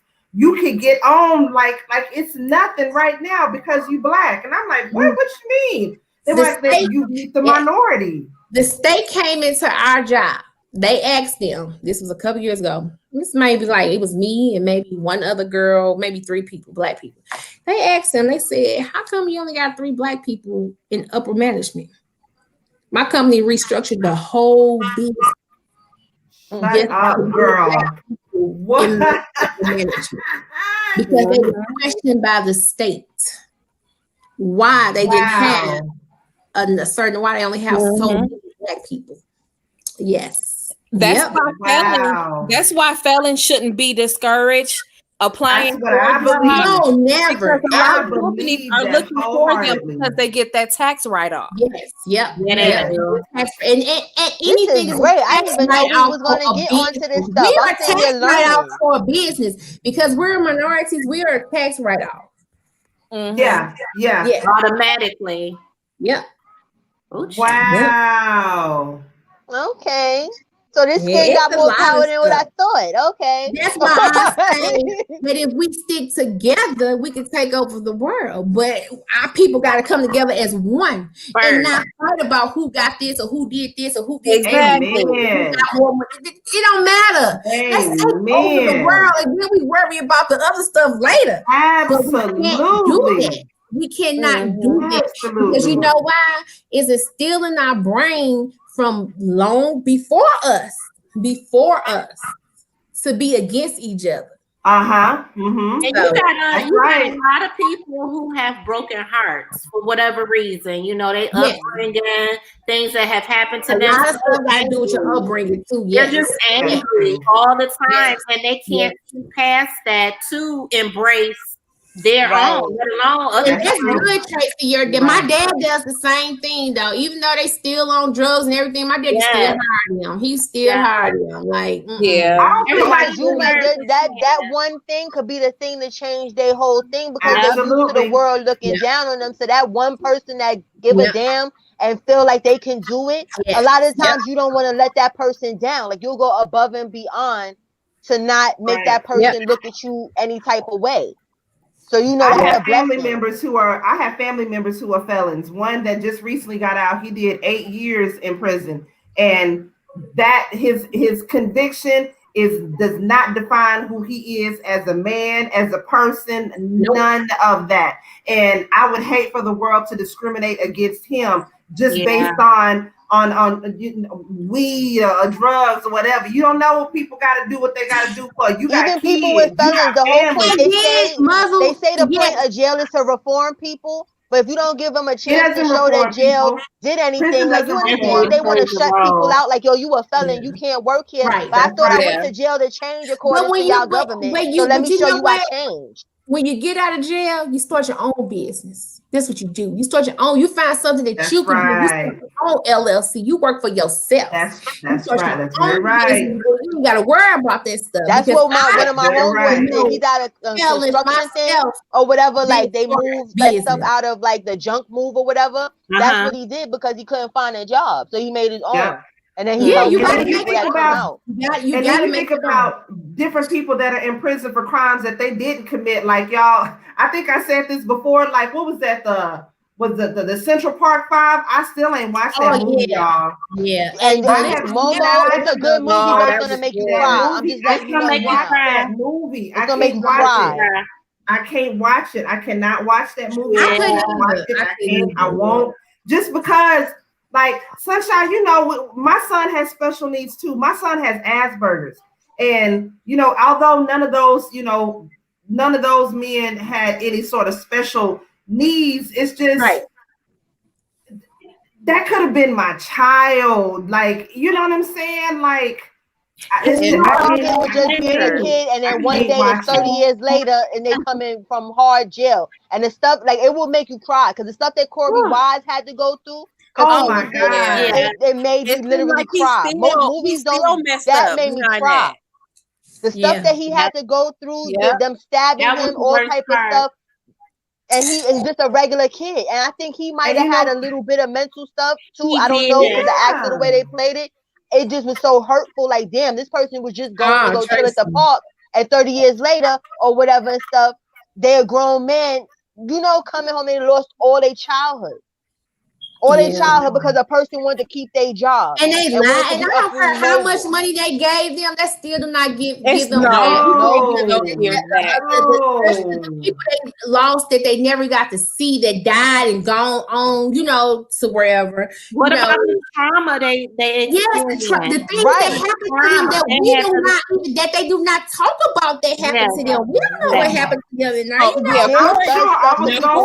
Whether you the victim or you was the I agree. It does something to your brain in jail. And to know that you're sitting there and you don't belong there, especially for rape, their minds are twisted. That's why I say I'm sure there was so much more that happened to them that we don't know about. Right. That they ain't said nothing about. That's a lot happened to them. And Mother, you're right. It is. I believe your upbringing do have a lot to do with it, but I also believe, just from my own personal experience and things with having kids, you can give them the best world, keep them in, like, my kids always stayed in the suburbans. I made sure that they wasn't around anything. Mm-hmm. Yeah. But you always got that one child that want to challenge you. It's gonna jump, upbringing does have a lot to do with it, but you can bring up your child the best way you know how, give them everything they want, teach them all the ins and outs, the but wrong. they still gonna do what they want to do when they get older. They had that they want to do what they want to do. They gonna do what they want to do until they decide, hey. Sometimes you gotta cut that leash and be like, hey, that's right. Yes, ma'am. Yes, ma'am. And then sometimes you can't like have them too sheltered either, because now when they get a little taste of people, because that's like me when I was a kid, I was overly sheltered. Even though I lived in the hood, it's like my parents, they didn't want me to understand like hood stuff. So the moment I got freedom, I was all in the street. You understand where I feel like if they didn't, no, I'm serious. Like I feel like if they would have just let me experience certain things and bump my head, I wouldn't have been so, oh my God, the street is what's up. You feel me? It's like I just went crazy. The thing they tried to avoid for me, it happened tenfold. Only thing, blessing is I never went to jail, but I was in the street. Like you understand? Like, and that's not what they wanted because they were in the street. I wasn't in the street, but I snuck and did stuff because my parents were strict. Like we couldn't go nowhere, we couldn't do anything. So I like they go to sleep. I said, I got the back door to do. Look, y'all. I wish my mother. I grew up with my mother and my stepfather, and my mother and my two oldest sisters. They got pregnant at very young ages, and so when I was 8, 9 years old, I was babysitting, watching my niece and my nephews, and so them being so young, having kids was my birth control. Because I grew up watching you kids. Were like my sister is the baby, so I had my baby. I had my first child at 16. My sister's 16 like, when they had theirs. Yep. It's like me, my daughter, and my sister grew up together. You know. Yeah, that's how it was. Yeah. I had curfew. I had this, even though I had a child, but my mom was a child. My mom was like, I don't care. You going to school, you going to college, you doing this, you doing that. Going, so, like literally after I had my baby, I was back at school in 2 weeks, like I didn't have a baby. Like my that's probably the best thing too. Not trying to be funny because a lot of times people feel like you grown because you got a kid. That probably was the best thing for you. You understand? Instead of having you be a full adult, even though you got a kid, you still not an adult. So to be sitting there like, oh well, now you living an adult life. It could have been a bad situation. Even at 18, I don't think you an adult. That's my mama, right? That's my mama, baby. Like, I wish that my mother was a little bit. My mother was more focused because, you know, my sisters had kids at young ages. My mother was more focused on me just graduating and not getting pregnant. That's her thing. See, my mom was the other way around. So she was so strict on me. She lightened up on my little sister because she was so strict on me. But that's the thing. Like, she was in I feel like she was strict, but she wasn't too strict on my two oldest sisters. And she was a little bit more strict on me. Like I said, when it comes to me, don't get pregnant. You need to graduate high school and don't get pregnant. However, I wish that she was more strict on me when it came to my studies. Like, because my mom was real strict on me with studies and stuff, but it was like, it got weird. Like when I got to the high school, like up into high school. Oh no, she froze. Yeah. Oh, dang. Yeah, my mom, she was strict. My mom. You understand? So I didn't get the real like instructions. So I was going to parties and stuff. Oh dang, Cola, you breaking up. You froze, Cola. You froze, Cola. Right. So I thought I was growner than what I was. So I would go back on the weekend. You know, after the weekend, you go back to high school. Everybody talk about what they did for the weekend. I was sitting there like, oh, I was in a tunnel with Funkmaster Flex. Everybody confused. They looking like, girl, what you talking about? Like, you understand? We went to the movies. What are you talking about? You understand? I missed my prom because I thought I was too cool for school. I said, I ain't going to that prom. I'm going to the club. What y'all talking about? Girl, I wish my mother was more strict on me as far as my studies go. Like I said, she was just strict. Like, I want you to go to school and not get pregnant and just graduate. And she was happy with that. But when it came for me to go to college, of course she wanted me to go to college, but she just wasn't strict on me like I needed her to be strict on me. Like I had a lot of leeway a lot of leeway to do pretty much whatever I wanted to do. But then again, at the same time, I had that tight relationship with my mom to where I told her everything. I told her everything, whether she wanted to know it or not. I told my mother everything. So that's why, you know, she was not so strict on a lot of things. But I just wish she was more strict with me when it came to school. Because, like I said, I'm a college dropout, girl. I done had my degree and all that by now. And what it was that she wanted, because she was strict as far as like I had to have good grades. So it was like I had strictness and looseness, but never instruction. It was like I didn't know when. You understand? It just was all over the place. Like, you understand where it was like I had a lot of freedom, a little too much freedom in certain aspects of things, and not enough freedom in other things. So I was just a confused teenager. Me too. You know? That's the perfect guess. That's me too. I was a confused teenager. Exactly. And we should be teaching our kids about credit, because that's something that I didn't have. Right, Brandy. Exactly. My mom told me, but then it was like she got a credit card in my name, and then I found it when I was 18, so she had no choice but to give it to me, and then I jacked it up. It's back now. I fixed it. But it was like I didn't have to go through all of that. Like, I was like, listen, this is mom. What you doing with this? And then it was like, it was off to the races. That's good stuff, Brandy. That is really good, because I want to teach my son about credit. That's good. Yeah, because as soon as I turned 18, I wanted me a cell phone, the newest cell phone that came out. And best believe, on my birthday, that was the first thing I did, was went to the mall and got me a cell phone. Knowing I don't make that much. Making like $7 an hour. Ain't matter, you get that cell phone. Like $100-something back then, at least. Free nights and weekends didn't start till 9 o'clock, and I like to talk. I remember those days. Talking on the phone, the minutes was rolling over. I mean, I remember that, girl. Those days. For real. My little prom co-phone. Like, call me after 7. Like, right. You could tell me that with my little prom co-phone, child. I was the shit. I don't know what you're talking about. But what else? But and if we're not doing it at home, they should at least do it in schools. You know, that's what I'm talking about, Brandy. That's why, like, when I be telling people, even before this whole COVID situation, I wanted to homeschool Kamani, because it's like school does not teach you. It teaches you basics, but it don't teach you how to be a functional adult. It don't teach you the stuff you need to survive. You find the right school. What you say, Sunshine?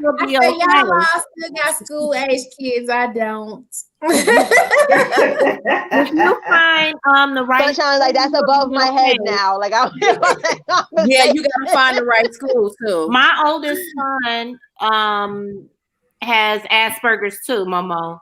He's 15. But in his school, they have a bank branch. It's a credit union. It's a credit union around the corner, and they actually set up a branch. Yep, they set up a branch inside the school, and I think they have one day during the week that's banking day. And we pay him for his chores by check and make him go to the bank and deposit it.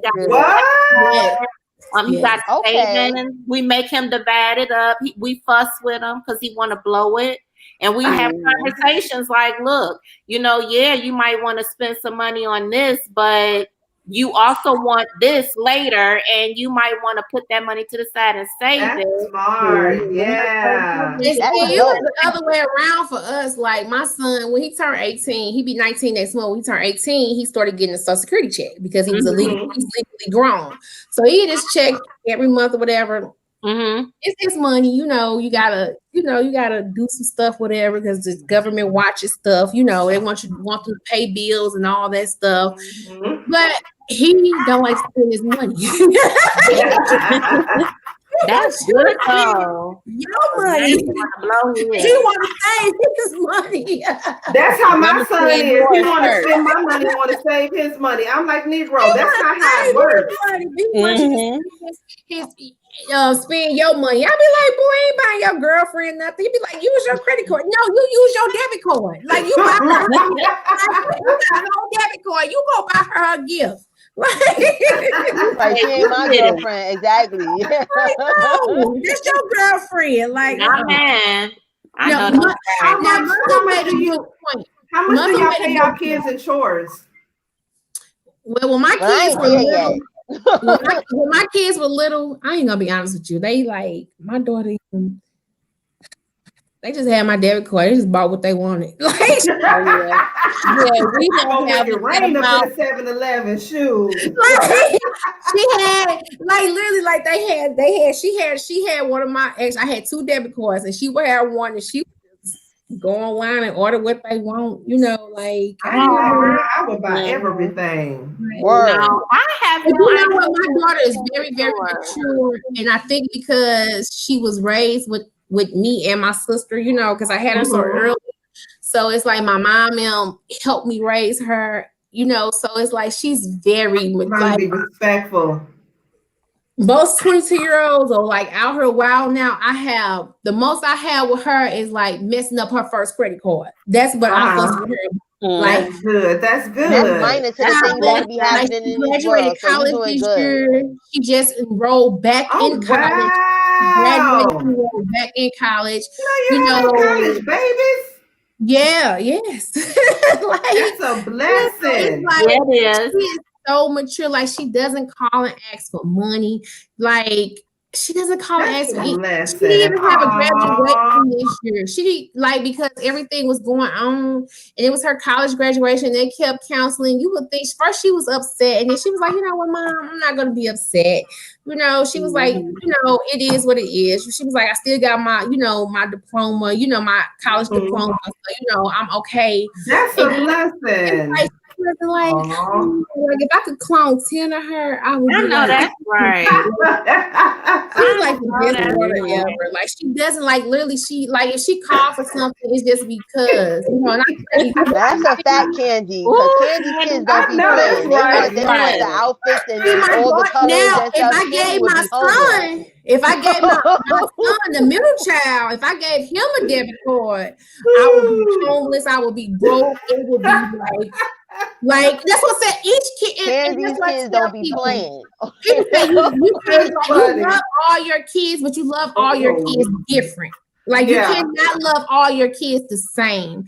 And it's like because they're not the same. So how can you love them the same and they're not the same? You love all your love them all differently because they're their own different personalities. So it's like I know my son, he like that middle one. It's the middle child syndrome. They should be able to check for that. I believe that.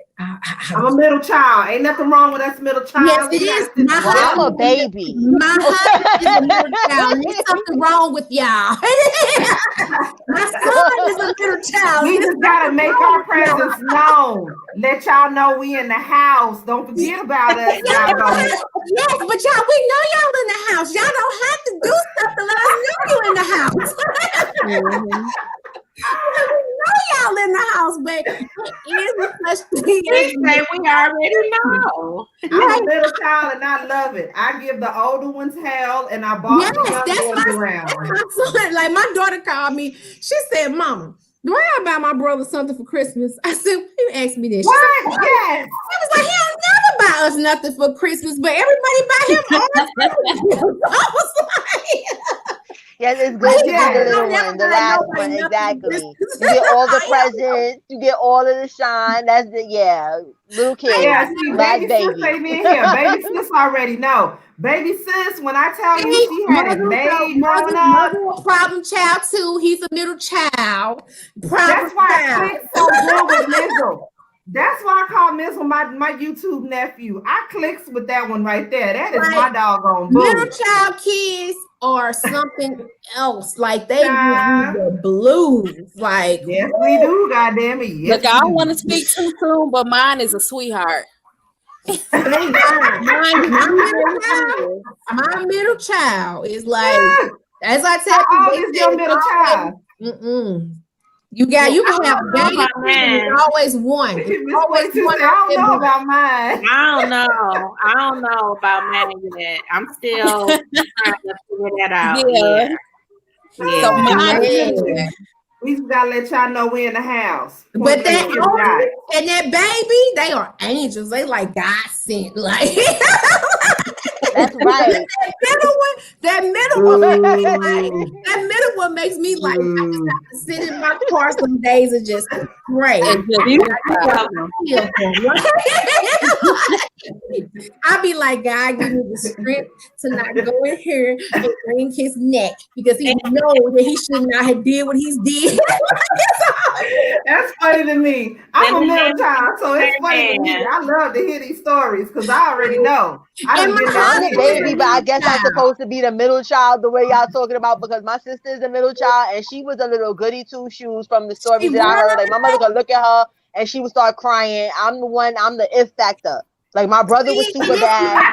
I'm like, well, we don't know. Like you understand? Like I just bust out and do stupid stuff. I can see you being the loud. He's my middle child. He busts out do stupid shit like, dude, what you think? I tell him all the time, like, that's your daddy jeans. Like, you didn't get my jeans. Like, you might look like us in the house. That's what I'm talking about. And then my father didn't make it no better because he was like my best friend. I remember we snuck a whole dog in there. My mother couldn't stand animals and stuff like that. We snuck a whole puppy in there because I wanted a puppy, and we had to try and keep the dog quiet. It was a whole mess. I done put your dog and your daddy out. I done put all three of y'all out. Your dog and your daddy. You know when you're from the South, they got all these sayings and stuff like this, right? So my mom, she used to always say, you lay down with dogs, you wake up with fleas, right? Yeah. I used to always be like, my boys ain't no fleas or whatever like that. I said, like a couple of years, probably about like 6 years ago, I said, oh, mama, I know what you meant by that. Because he's definitely got jeez, like, he got some of my jeez, like, he definitely got like, you might not look like your daddy, but you are your daddy child. You are your daddy child. Like, you don't look like him, but you your daddy child. So real quick, I know we touched on the Central Park 5, but did y'all know that Delicious is engaged? No, I think they're married. Yeah, they're married. Raymond Santana. So he's a kept woman now. Yeah. Okay, all that like Delicious. All that jail time that he did to get Delicious and all that booty and stuff like that, like he married her, she getting everything she wants. I like Delicious. I like Delicious. I do. I do too. She's a sweetheart. I like him. I know a lot of people don't like them, and my thing is like whatever you got to do to make your money, you do it, honey. That's how I feel. This is the thing that I feel like, and I may be wrong for saying this, I feel like Delicious is in love whoever got the most money and who gonna wife her. Right. That part. Because she would not be paying little Mr. Raymond Santana no damn time. He wouldn't pay him no mind had he been some old regular middle of the mall ass nigga. You know why? Well, Flavor Flav, they got the coins. She been but she might have thought he had the coins because she was young and didn't know no better. Like you understand, we all thought he might have had a little bit of coins. She did that show to get her where she's at now. Her exposure. Like you gotta what she was doing. But his breath looked like it stink. Like I'm sorry, that's a lot to get where you trying to go. Gemini said she's mama. Why he look just like his mama though? Yeah, just like his mama. I just don't believe that if under any other circumstance would he have been somebody that she would have went after. I just don't believe that. What she had to do, I know. He was a come up. That's what I feel like. He was a come up, and it's like he ain't got the, he ain't got the social media brain. He not a celebrity. You understand? He got all these mental things going on for being in jail for however many years. Let's keep it 100. If he was some old regular schmegular degular nigga that just got out of prison, would you have went for him then? No. But if you want me to where I need to be, we could talk. The one who might have been with him is the woman that he did not want. What's her name? New York. New York girl. Now I believe she really liked him. I think she was really in love with him, girl. Yeah. She really was. She was really in love with him. Like she had, that was some really good acting if she was acting, girl. Yeah. But y'all see what she is now? She got her own talk show, Breakfast with like her. She's doing good. New York had to grow on me, y'all, though. She did. She had to grow on me. Oh, yeah. New York had to grow on me. But I ain't gonna lie, from the first season when she was on Flavor of Love, baby, when she told what you call it, you like Beyonce. When she told Luther Vandross. That's what it was. I was done. From that moment on, I already knew this girl gonna be somebody. When she said Beyonce, you look like Luther Vandross. But she didn't say Vandross, she said Vandross. And she did look like him. She had that's the woman that cooked the chicken in the microwave. Yes. If he was not, she took me clean out when she did that. Nobody would have talked to him. No, that was her name, girl. Nadia. Nadia. And then you know, Chance, he got the new Chance of Love, whatever Chance of Love. And when his brother died, like his brother was so sweet. I remember he was sick, but I didn't know he had actually. Yeah, I didn't know that either. Yeah, his brother had just gotten married. He was the fine one too. Yeah, his brother had just gotten married not too long, right before he had gotten right before he had died of cancer. It broke my heart so sad. Like I love his hair. Oh, girl, he did not fall out when he was doing chemo. It didn't fall out at all. It did not fall out. Nope, it did not. Nope. I followed him. Like I followed every step of him on Instagram. And that was sad. And Chance, I don't get what they saw in Chance because Chance was ugly to me. No, you know what? Chance was a bad boy. Everyone likes a bad boy. I'm sorry. I was guilty of it in my younger time. Down low. I married a bad boy. Down low. I don't care what nobody says. Yes. And not down low. You ain't a bad boy for me. Down low brothers, live in your truth. It ain't nothing wrong with that. That's what right, I and the gays is winning in 2020, so they need to be honest with it. Like, you understand? Like, they winning now. Right, live in your truth. Live in your truth because you hurting other women by blind. Yeah, live in your truth and be happy. It's nothing wrong with being gay. It's not exactly. Ain't nothing wrong with it. But like I said, that damn Chance, he's down low. I'm sorry. I can see all up and through that, sir. You gotta run through these women like and you know what? So while we're speaking of on the Flavor of Love and all that, whatever happened to the twins? Thing 1 and thing 2. Y'all remember how low do you have to feel about yourself to be allowed to be called thing 1 and thing 2 and to be on there for play? No, do you not love each other after the other one kiss him and then you go and kiss him? But there's some dude on Instagram, he got babies with twin sisters. I don't understand that. I forgot what his name is, but he's supposed to be something popular on Instagram. And he got 2 twin sisters pregnant and they live together and they love each other. I forgot his name, but he on Instagram. I'll get back to you in the inbox. But I know about that. Yeah. I'm like, how did that work? I remember who y'all talking about now. Polygamy type stuff. Not, but they sisters. They literal twins. But that's a little gross. Like polygamy is gross in itself, but it's a little different because at least y'all not related. Yeah, but they're literally identical twins. Yeah. And he impregnated both of them. That's nasty. And they just love each other. That's weird. Just love each other. That's nasty. That like sisters was like, y'all got something mentally wrong with y'all. Exactly. Yeah, the last thing I had on the agenda to talk about, that's what Nona had brought up. But I guess we can talk about it now. Talk about it when Nona comes. Did y'all hear about that? I didn't know anything about that. She was saying that there was an issue on what was that on a Zoom where a 7-year-old was caught performing an act on their 18-year-old sibling. It was caught on the cam of Zoom. What? I still ain't looked that up. I don't know anything about it. I seen on my Newsflash app something about it, but I didn't really go in and read on it. I meant to go back to it, but I don't really know too much about it. It was like, I don't know if it was that they were doing homeschooling something and on the Zoom, however, it's something like that, but I don't really know the details. So the 7-year-old was caught performing an act on the 18-year-old, or the 18-year-old on the 7-year-old. I think it was the first one. 7-year-old on the 18-year-old with her brother.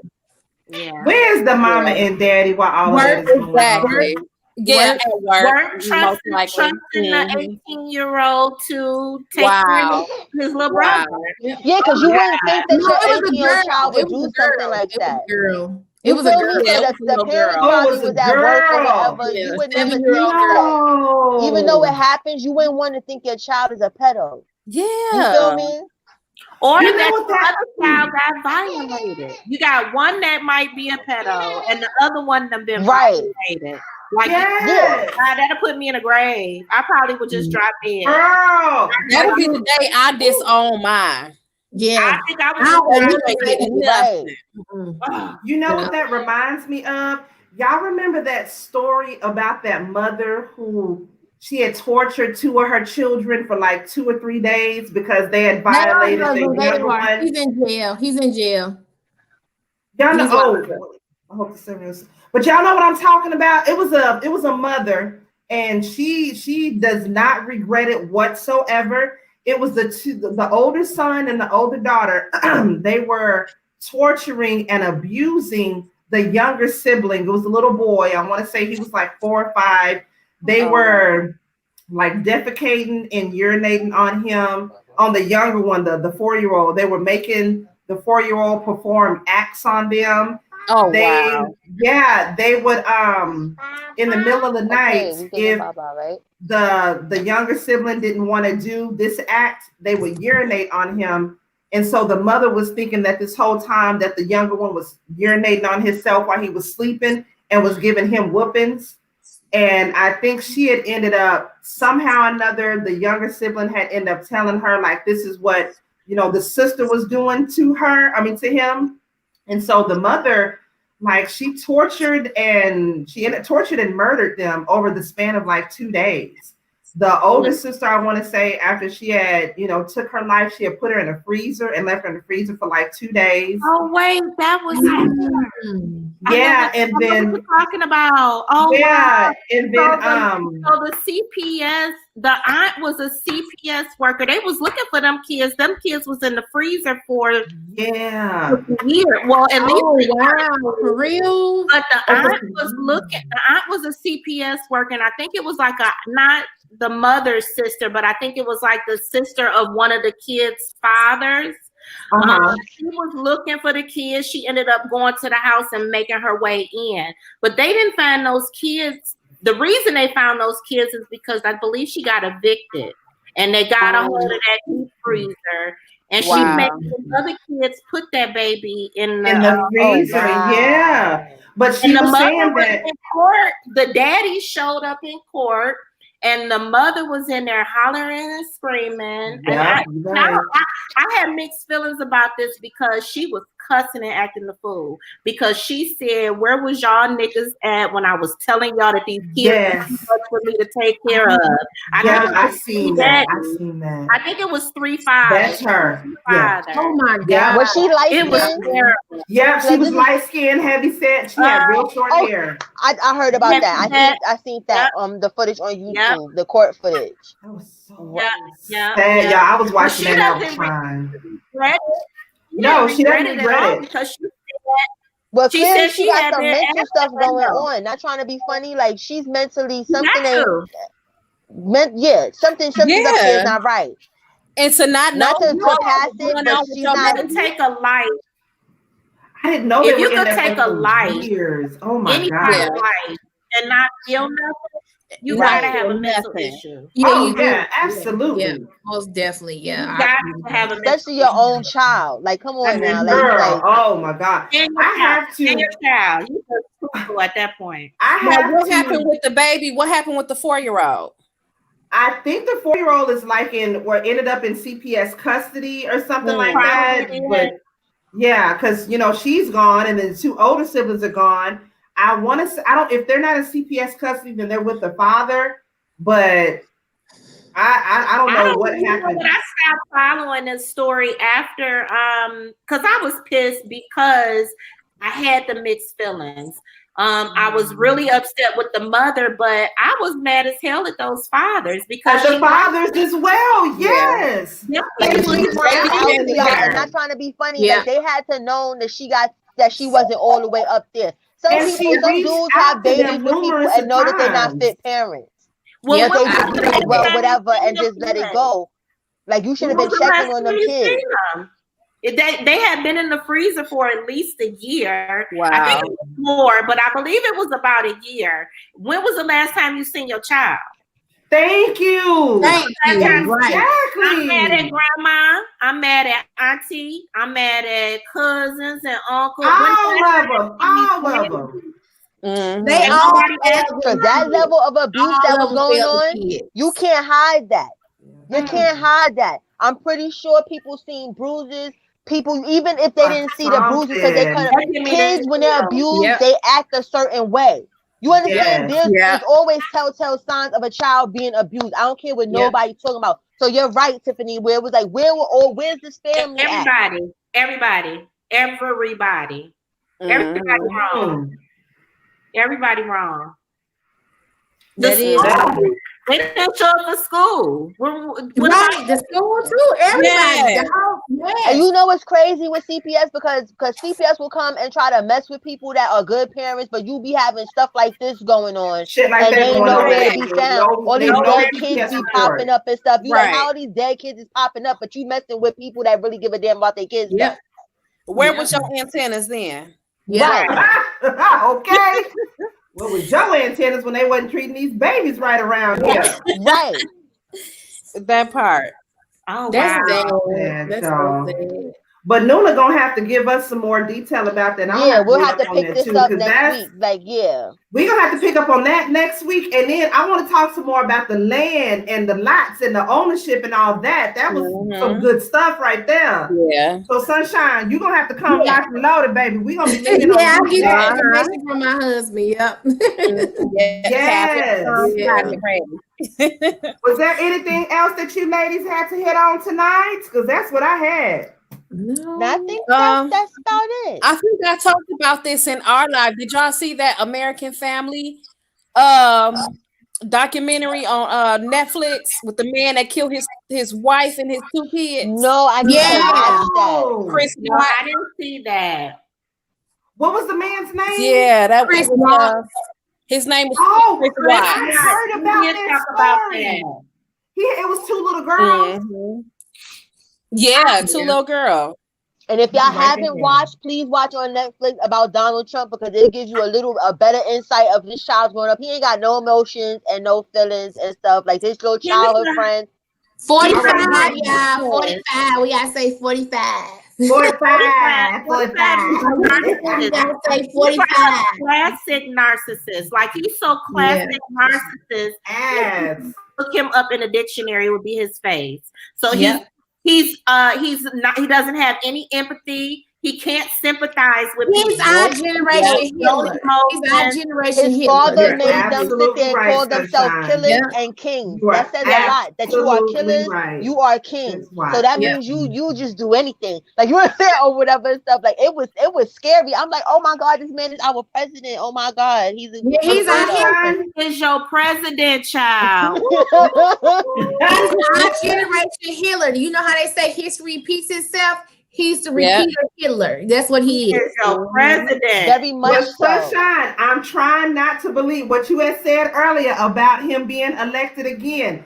That is like in my. But you know what? Like honestly, when it came down to him and Hillary, in my gut of I knew he was gonna get it. My daddy I knew he was gonna get it. But then everybody was looking at me like I was crazy. I was like, yo, he gonna win. He gonna win. They like, no, you bugging. The pot. And what happened? Boop, electoral college. Here we come. Out the back door.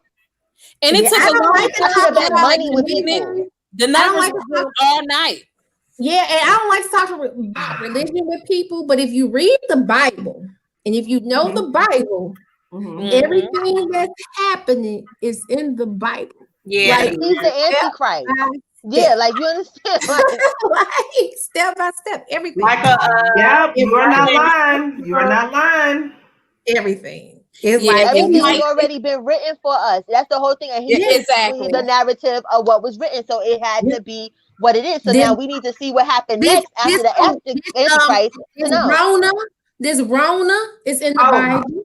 Yeah, it's in the Bible.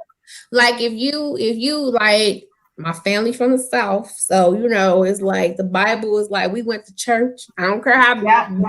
I don't care. You can party on Saturday, but you're going to church on Sunday. You going to church on Sunday morning? Okay. Even if you miss the sunrise service, you better get there by 11 o'clock service. And Come you on going now. to choir practice, you're going to sing in the choir, you're going to do all. I don't care how. I don't care if you stayed up all night. On Thursday morning. So it's like everything that's happening, people just pay attention. Not people say the Bible is man-made and all that stuff. And I understand all that stuff, but if you read the Bible and you know the Lord and you know you see everything that's happening, it's like it's telling us step by step by step. This virus was in the Bible. You want to know something else that's crazy too? Right. This virus also, it's a book called 1984. It's a book that was written, I think. I heard about the whole that. Corona thing and how it came to be and came around the world and stuff. It was said that it was going to happen. So how can that happen 20 years Big Brother before? is watching, right? Right. Yes, Brandy. Okay. Yes. Yeah, I read that. So people, all this stuff is already written for our lives. It's already written for us, and people don't understand that. You understand there's higher powers out there that you understand it's population control. Think about it. Like you understand there's not enough land to be even burying people. You understand? So it's like they got to get rid of people. So what better way to get rid of people than disease? Because who you gonna blame disease on? She said too, my daughter, you know, she's into like my daughter. I was just be listening to her. She was like, "Mom, do you really think that we're the only people on this earth?" She was like, "I can't." Like people that think that, they just make me question them. She was like, "How can you think that we're the only people on this entire earth?" And I agree with your daughter. It's impossible. You know how big the universe is? All these different animals and bugs and stuff like that. The universe is so vast. We're like a grain of sand. Earth is a grain of sand in the whole thing of universe and light years and stuff. There's probably beings that are 1,000 times smarter than us that's sitting there watching us like we the reality show we on TV. You understand? Like, look at these fools, and we think we just so above stuff. Like, hell no. But that's what the other countries doing. They laughing at us like they laughing at us, especially China. They laughing at our ass. Yeah, they've been laughing at us, and especially we got people running the country. Even with China, not trying to be funny, they're I forgot what he was in the military. They ordained years ago that they wanted to beef with us, but they couldn't beef with us with the muscle. They had to be stealth about it. So there's a lot of things where people ain't jacking. And that's the thing with America. America is cool. Don't get me wrong. Like there's a lot of other places I would not want to be. You understand? So I'm not just going to down America as a whole. But if you think of us in the whole thing of history, right? It's like your baby sister telling you what to do. That's the problem with America. Our civilization has not been around as long as any of these places. That's like when we be over in Iraq. Iraq in the Middle East, they've been killing each other and warring with each other for over 5,000 years. America is not even nowhere close to 1,000 years old. You understand? So how the hell do you get to tell somebody that's been on this land for thousands of years what to do and what not to do? That's why people, the rest of the world don't like us, because we've been here. You just learning your one. My problem with our country is we let other foreigners come over here and get everything. Girl, come on now. Open up business, open up everything. But we cannot go over to their country and do that. And get nothing. Yeah. Come on. And get nothing. Exactly. That is a big, you have these Bosnians over here. These Russians, you got all these different races, all these different they get people. Free college, free housing, come over here and get food, have to pay tax. Yeah. They don't have to pay taxes at all though. And they get all these businesses, they sit up here and send all this money back to their country so they can come and buy. That's what they do. Come on. That's The exactly money what doesn't go in a circle. Exactly. That's why Now we we always in a speaking. deficit. It's going in a straight line someplace else. Exactly. Because they would not do the same with us. If we come there, we fifth generation citizens or whatever you call it. We not even second class citizens in their country. They step on us. Like literally, I would not go to an Abraham store. I'm sorry, I would not. Well, unfortunately for me in New York, and as sad as this sounds, and it's messed up, I ain't got no choice but to go. And that's the sad thing. Like, probably less than 5 actual stores that are owned by somebody that's like me. On the block is foreign owned in New York. Every last one of them. Like that little, what's his name, Junior? He ran up in that store and that man ain't do nothing. Girl, that was they do not like us, but they like our money. They do not respect us. Let him die. You know what, girl? That's why. You know what? Let's get into this. Let's get into black-owned businesses. Because let me know if I'm wrong about the way that I feel about certain black-owned businesses, right? Because I was just talking about somebody with this earlier today, right? Now, I like getting my nails done, my nails and my hair. That is one thing that I will spend my money on. Is nails and hair, right? But so I put a post up not too long ago on Facebook looking for a black nail tech in the Austin area, right? So they got back to me with a nail tech off the rip, just to start off for a full set of nails is $70. What? Right? $70, right? And then you gotta put like a $50 deposit down. You got okay, come on now. It's a $25 deposit, right? And that you don't get back, right? But that goes towards your bill. And then it's $70 for a full set. And she don't have regular polish, so you got to do gel polish. That's another $10 on top of that. And then she only worked between these hours, and you had to book it this time, and then she's booked out to this time. And I'm like, okay, I could go right to Mimi up the street and pay $60 and she gonna have to pick my color and she gonna hook me up. And Mama, you so right. You so right. I try to support all my black people. I try to support black nail techs and everything is fine. I'm like, hey, I'm gonna get my black sister my money. You know, like I'm gonna get her my money. But they got the worst attitudes. They got that girl. And then it's like they acting like it's a gift that you're coming to them to spend your money. Exactly. Like it was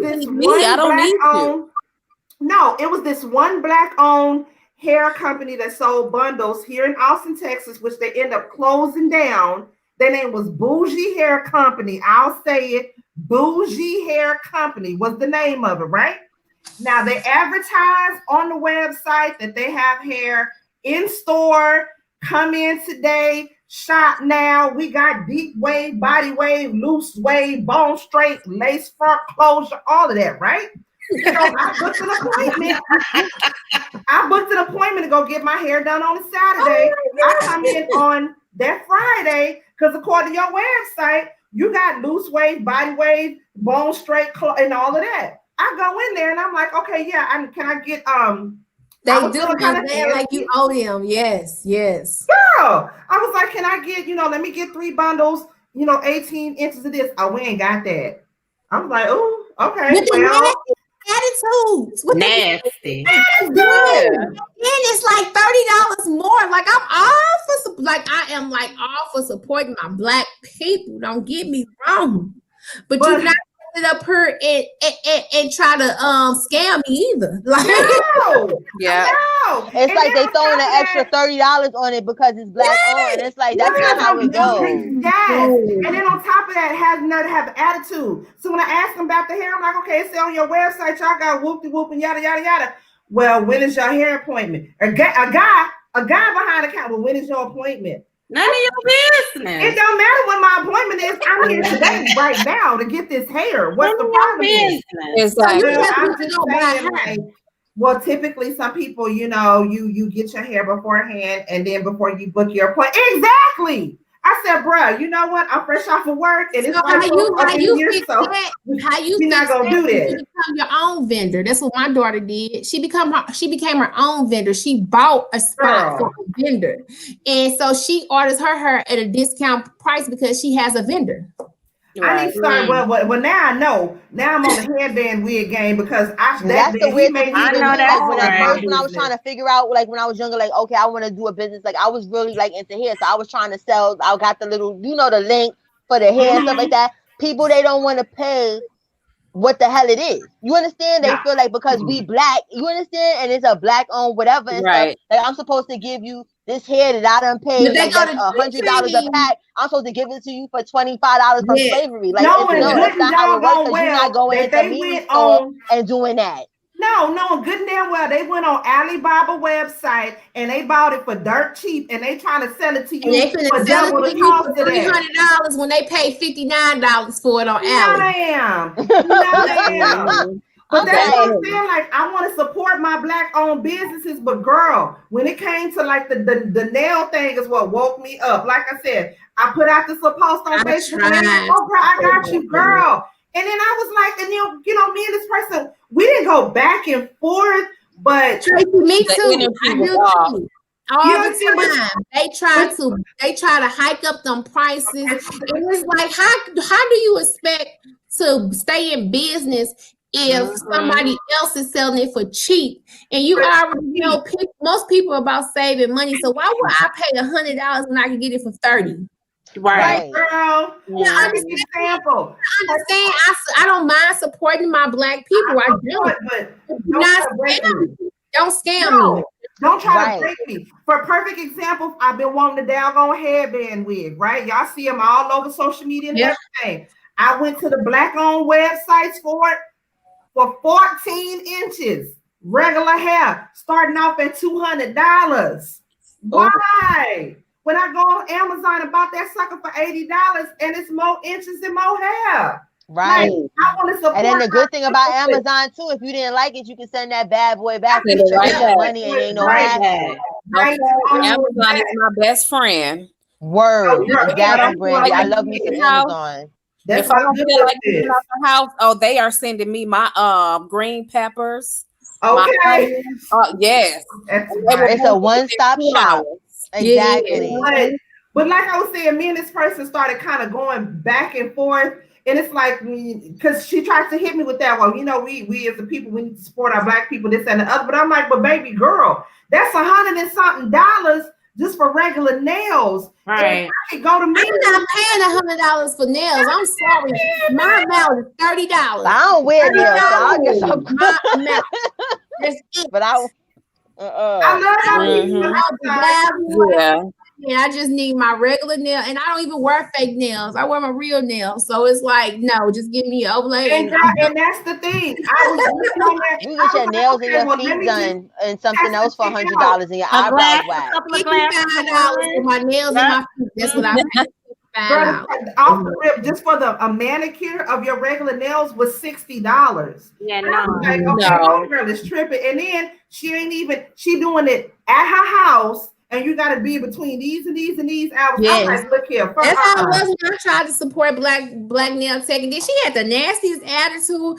I was like, B, that's too much work for me to be giving you all that much money. Where I gotta come on your time.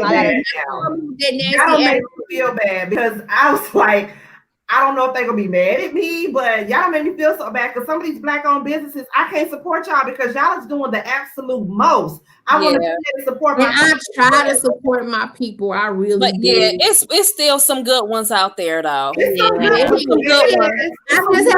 across them yet, but it is not the nail, not the nail ones. I don't know about that. I got my one-stop shop. Well, not one-stop shop, but one place that I swear by, and I ain't telling nobody about it.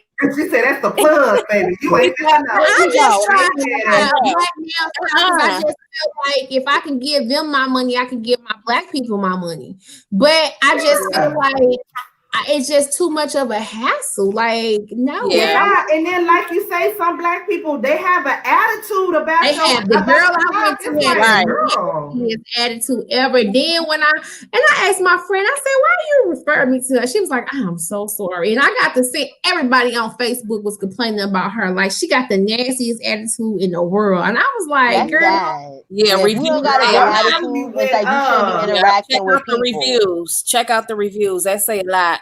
I'm learning. I'm learning to do that too. Like I said, I learned after I went to. We don't owe y'all nothing. We don't owe we don't owe you nothing. I'm gonna support you. When I went to the hair place, right here in Austin, everybody else, and that goes for any race. If you treat me like crap, you're not getting my money. I'm sorry. And Mimi could be talking all type of stuff about us, and we don't know, but she do it with us.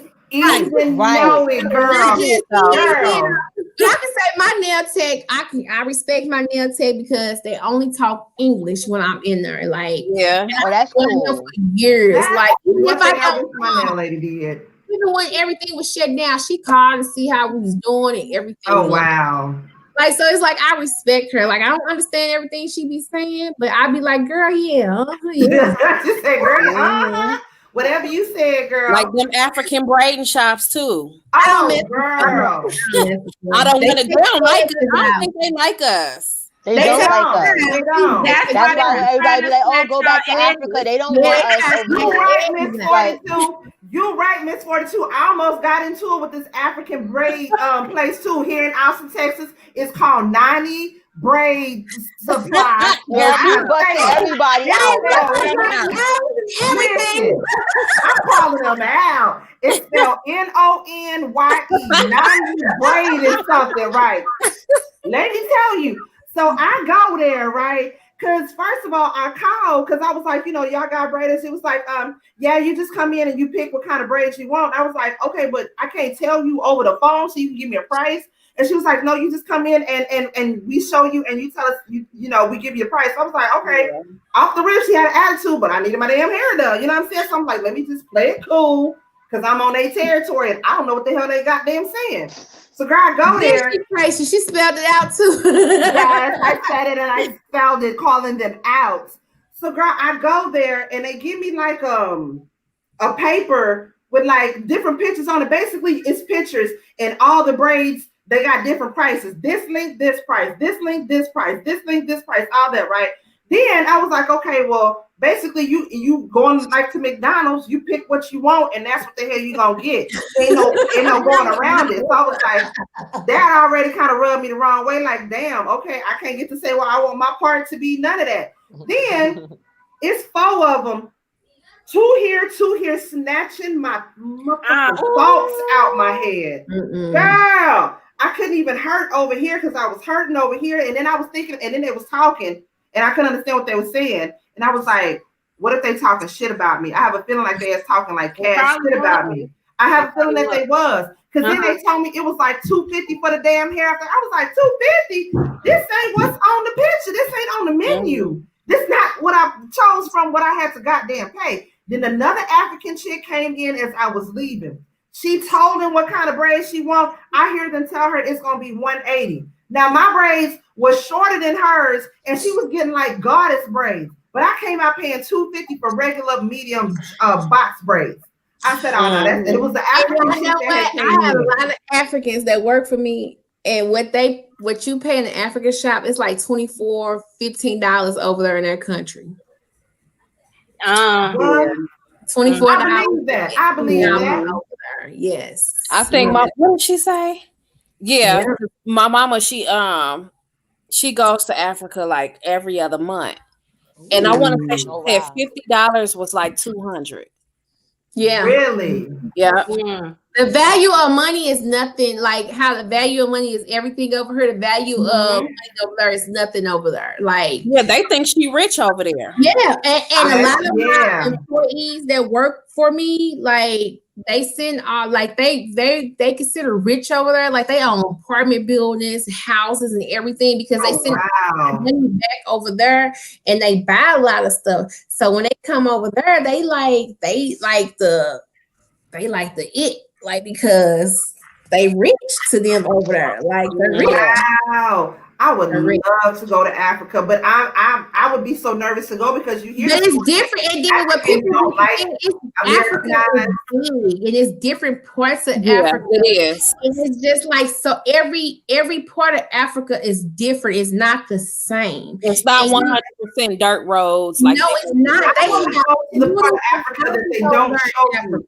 Yeah, that's what I want to go to. I want to go to the parts they don't show you, like the beautiful houses. Beautiful houses over there. Like that's what I want to see. The stuff my staff be bringing me back, like it be so freaking beautiful. Like, oh my god, and they go like when they go for like 4 or 5 months when they go because it costs so much. It's fly there, isn't it? Oh, okay. It is. But when they go over there, they over there to handle business and all that stuff and be with family. And like I have different staff that go at different times and stuff, and they be gone for like 4 or 5 months. But I be happy when they come back because I know I get a lot of gifts. I know, like watching like the little Nigerian movies and stuff. Like they got real nice furniture. Like their houses, like you understand, like their furniture is amazing. Every part of Africa is different. It's not the same. Like it's not like.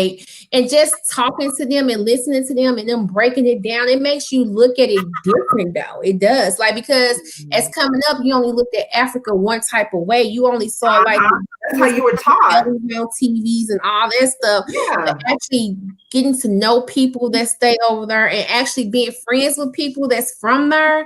It is beautiful over there. I see pictures of their houses and how they live. Like, I wouldn't mind living over there. You can see some of it in those Nigerian movies. Some of those movies be good too. They real good. These big houses and stuff. And then they got better since they got on Netflix. I used to get them on the little DVDs from the gas station. It was still good. The world only let you see a certain part of Africa. Africa has always been beautiful. Africa have always had nice parts. It's no different than us. We got the hood. They got the hood. They got their nice area. It's no different than us, for real. It's no different than us, for real. It's no different. I want to go. That's on my bucket list. I want to go to Ghana. Ghana is beautiful. Like, I used to talk to this dude that was from Ghana, and he tried to get me to go, but I was so scared to go. I wish I would have went now. I want to go to Ghana. I want to get an authentic waist bead made by one of the authentic Ghana women there. Like, that is my mom back to America with her genuine waist beads, talking all type of mess to the people. Like, these are Ghana babies. And That's what you going to do. Every time my mom goes, she get her hair braided down there. It looks like nothing like how they do it here. Get her nails done. She get her eyelashes done. They be having little diamonds on the eyelashes. And she don't spend over $100. She don't spend at all. I mean, she brings the kids all type of jewelry and kente cloth outfits. I mean, she has a nice time, but with my mom, because my mom's husband is African, and she doesn't know that their culture is different. So she used to. My mom, she got a big mouth, and if you make her mad, she gonna let you know. And when she goes down, you can't do that over there though. Like, you can't. So when is that? They people looking at her crazy, like, why is she talking to this man like that? That's her husband. And I be scared for her because every time she go, I be scared for her because I know how her mouth is. It's like you can't. You cannot talk like. I'll never forget like the men like that work for me just over the years of African, like they say that we have too much power. This man, and they don't like to follow women because women have no voice in their country. So what women say in their country does not mean anything. Like, so like when they come over here, it's a culture shock because it's like we run off at the mouth. So it's like, and they think we are lazy. They think we spoiled. They think we're lazy. Yeah, they do. They do not. They say that we're not African. Like they say that's a disrespect. African. We're Black Americans. We're Black Americans. We're not African. Yeah. I used to work with this African guy that would say that he was like, "You're not African. You're Americanized." And of course, that's when I would get my hair permed every 12 weeks and all that. Like I had to have it straight. He was like, we are Americans to them. We're not like right. It's a documentary that I watched on YouTube. It is disrespectful. Like they found it insulting for them to say that we're African American because we're not African. And they're right, we're not. Yeah, we're not. Yeah. They are 100% right. So wow. Yep. Yeah, but it's beautiful over there. I have seen and just listening to my staff talk. And I have dated. I think I dated like two Africans, and it's just like just how they talk. It was like, is it true that they crazy and possessive girls? Yeah, yes.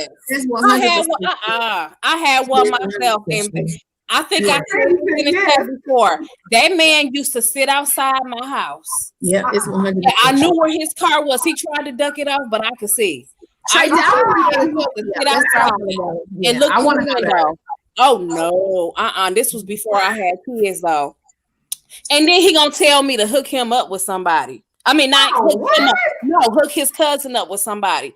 And I'm like, I didn't have one like that. No, I didn't have my cousin. I got my cousin to talk to his cousin. They talking on the phone for a while. So they finally meet up, and I asked her about it, and she like, yeah, he's so cute. He looked like Tiger Woods. And I'm like, hold on. He looked like who? She like, he looked like Tiger Woods. And I'm like, he didn't switch it on you, so he tried to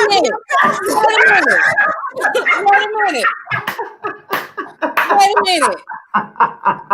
That's funny. Do he drive a touch?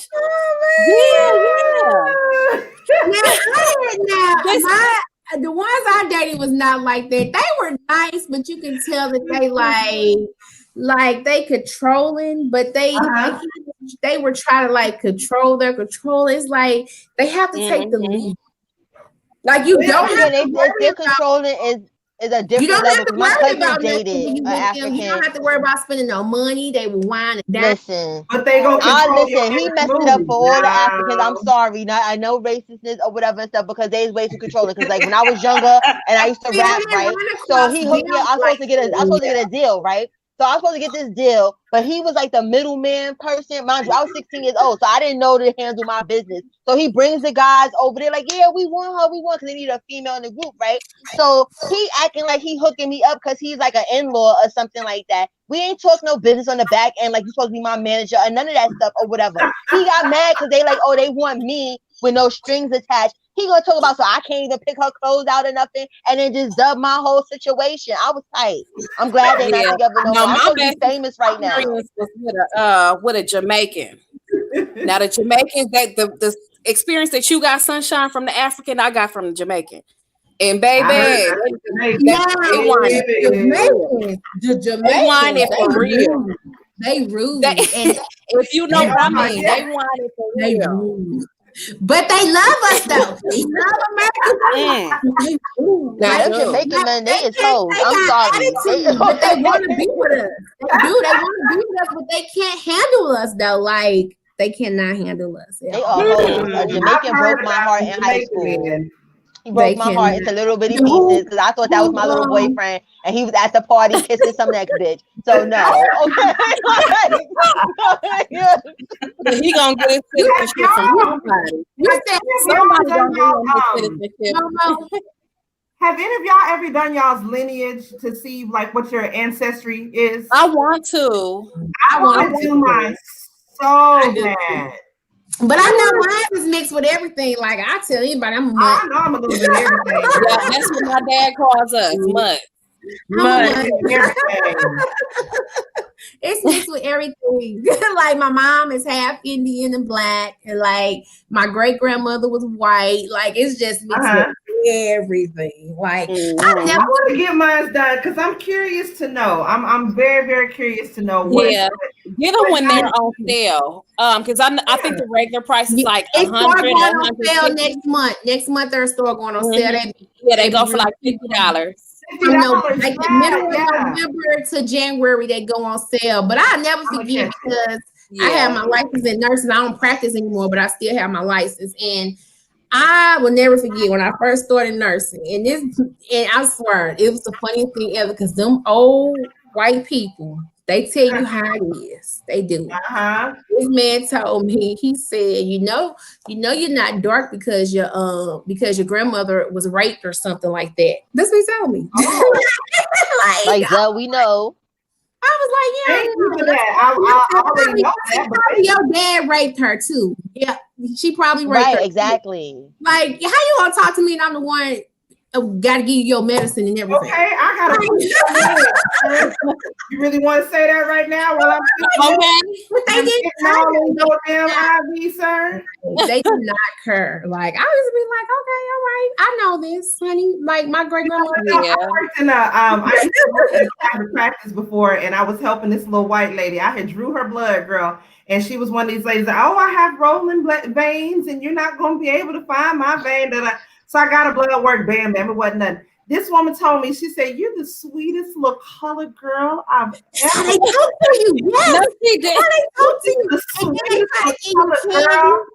And I was like, thank you. That's they all like, good girl, you're a good girl and all kind of stuff. I used to be like, lady. Good girl, yeah. Oh, yeah. They used to. I got called girl a couple of times. Yes. I picked up on it. Like, wait a minute. Now my administrator, like, girl. My administrator, she called me a girl one day. I said, she old white racist lady. I'll never forget when I was working at the hospital. No, I was at a nursing home. No goddamn mo. She told me, she said, and you girls. I said, bitch, who are you girls? I said, okay, come on now. I ain't been a girl for whatever. I said, that's a racist comment. I said, you can fire me because in the nursing field, you can find a job anywhere. I could go anywhere, yeah. Anywhere. You could fire me today and I have a job by the end of tomorrow. Yeah. That was my thing. Like, girls. And I was like, I would call me a lawyer that's racist and all that stuff. I said, you don't understand. Like, my dad had raised me to think don't no white person disrespect me. Like, oh. And he was like, and then it was funny because I was like, it's not important. No, it is that important. It's that important. Yeah, it is. They need to know. I mean, business around this. The office, she apologized and everything, but it's just the point. Like, you comfortable enough to call us you girls. To me, them you girls is you saying you niggas. Yeah, that's how I seen them line. Yes. I would recommend when you do get that your DNA testing done, go with a popular company. Because I know it's like 23andMe or something like that, and it's Ancestry. I would go with Ancestry because they link you with family members. Yes, they do. She found cousins she never knew about. Yeah. So really?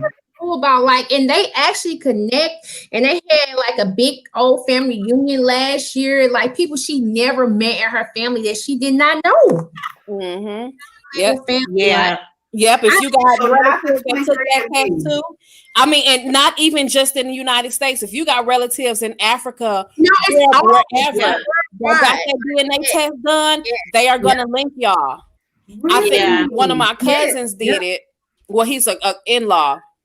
Mm-hmm. He got it, and they linked him to his cousin. It said that it was his brother, but it's actually his cousin. Wow. But it's still, they were still related. Yep. So as long as they took that test too, they're able to link y'all. But if you go with a company that's not too popular, you won't find many people that took it also. But Ancestry.com is, I need to do that because Tracie did it. She said they linked their family back to the 1830s. Oh, wow. I would love to see that. Mm-hmm. Mm-hmm. I want to do that. I'm going to do that. Probably make a video or something on that. Yeah, I know. Me and my sister, we be joking. We be talking about we want to do it, right? So I'm silly or whatever. So I said, Mama, anything you want to tell us if we do this? Like, right. I think it's daddy's maybes. What they say, mama's I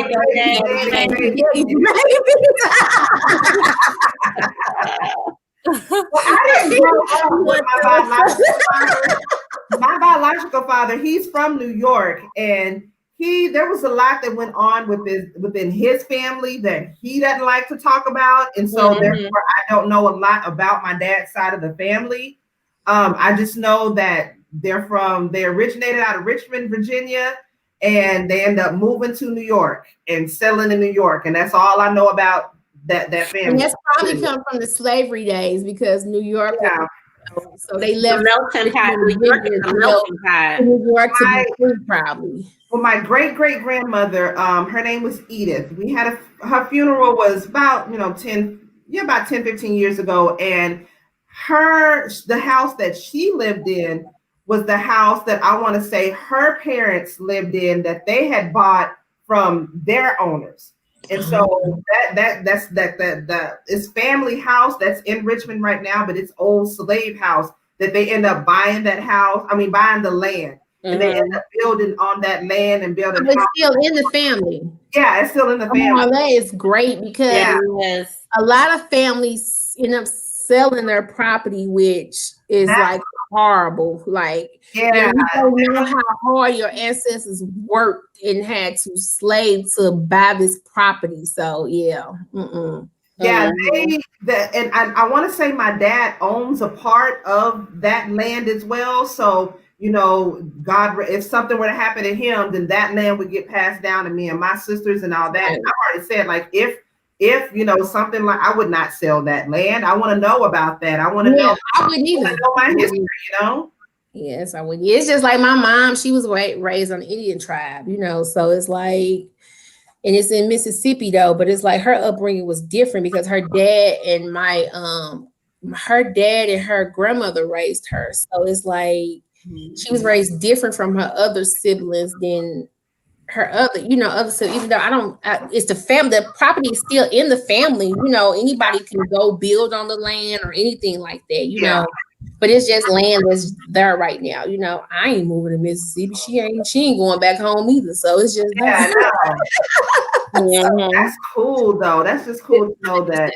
Yeah, you got that in our genes. Black people, we the shit, y'all. Black people, we the boss. And we owned a lot of stuff. We own a lot of stuff, but it's just that as people, as generations and generations, they didn't respect the property. So they started selling the property for quick money. No. You supposed, I don't care what your family worked for, you keep that. Keep that, exactly. Because they work too hard for it. It's just like my dad business. My dad had the business for 6 years. And my dad died right now today. We're not selling that business at all because we know how hard he worked. He bought the person that he worked for when he was like 21, sold him that business. Sold him that business. No, we didn't sell that business. No. Oh, he won. Yep. But we as Black people, we sell our stuff for a quick dime.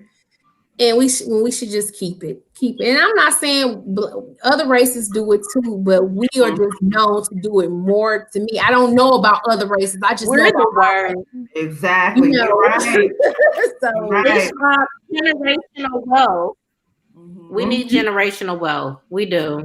Yeah. I think about in the Black community when the parents or anyone passed away, we're doing fundraisers and GoFundMe. You're right. And in other cultures, they already have that taken care of before the family member passes away. And it puts a strain on the family. Funerals are not cheap.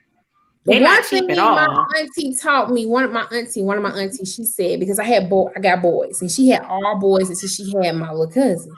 She said, I don't care I don't care how grown your kids get. Them boys, you keep their life insurance policy on. Yes. Yeah. I don't care how old they get, you always pay their life insurance policy for them boys. Girls are different. They'll go ahead and move on and do their stuff.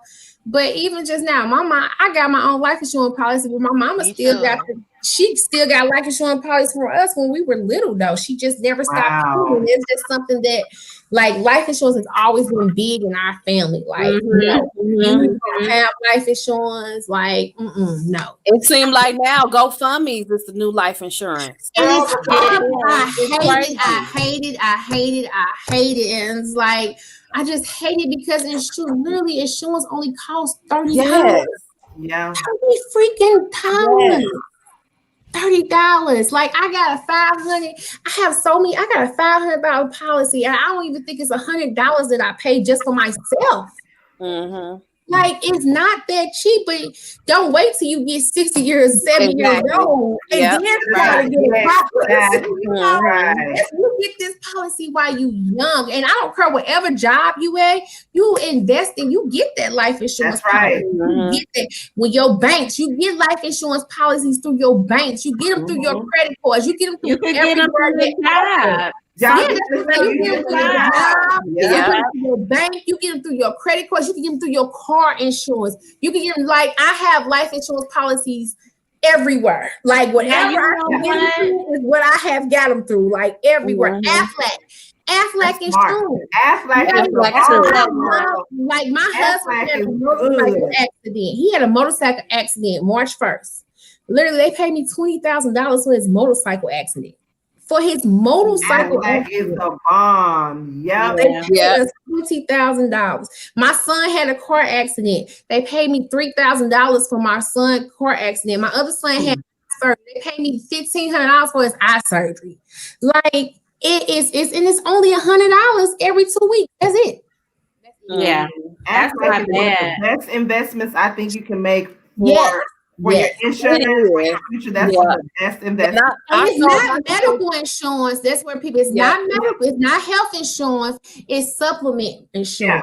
I don't want nothing fancy. I don't want nothing fancy. You take this money, give me a little something, put me away, and you invest and live. Thank I don't want nothing. That's what I want. Diana Ross funeral. I want a Aretha Franklin funeral. That's right. I need the costume change. I need my up, all of that. Yes, ma'am. Y'all can at least give me one policy. Y'all got a few policies out here. I say that too. I want to go. I don't want nothing fancy. I would rather it go to them. Honestly. Yeah. But I don't know. That's what my mother said. Both my parents passed away. They both had life insurance policies. I was able to talk to my mother maybe about a year before she passed. We weren't thinking about it, but we talked. And she wanted to be cremated. Now, we agreed on that because I am the only child. And I felt like I would never step foot in the cemetery anyway. So this is how we have to handle that, because I'd rather just have her near me than to have her in the cemetery where no one would ever visit her. It's not like she had multiple kids, but we talked about that, and she had life insurance, and that's what she wanted to have. Okay, so explain this to me, this part, because I don't understand, and probably because I've never been through it. Why do people want the ashes? Like, I would want my mother or my father's ashes here with me. You know what I'm saying? I want their body here with me. But a lot of people go and scatter the ashes somewhere else. Somewhere so that you I would never. My mom, she's scared of that. She's like, "Cause what if when she going, she don't got all her parts and stuff?" So don't do that. Oh, and I'm so happy you said that, because I know, like, I like that. My husband wants to be cremated, and my dad and my mom, she doesn't want to be in the ground. She wants to be in the wall. So I don't want to be cremated either, because, like, coming up, like, I was raised in the church. So coming up in church is like, in the Bible it said the body will rise. So I'm like, how my body gonna rise if I'm cremated? This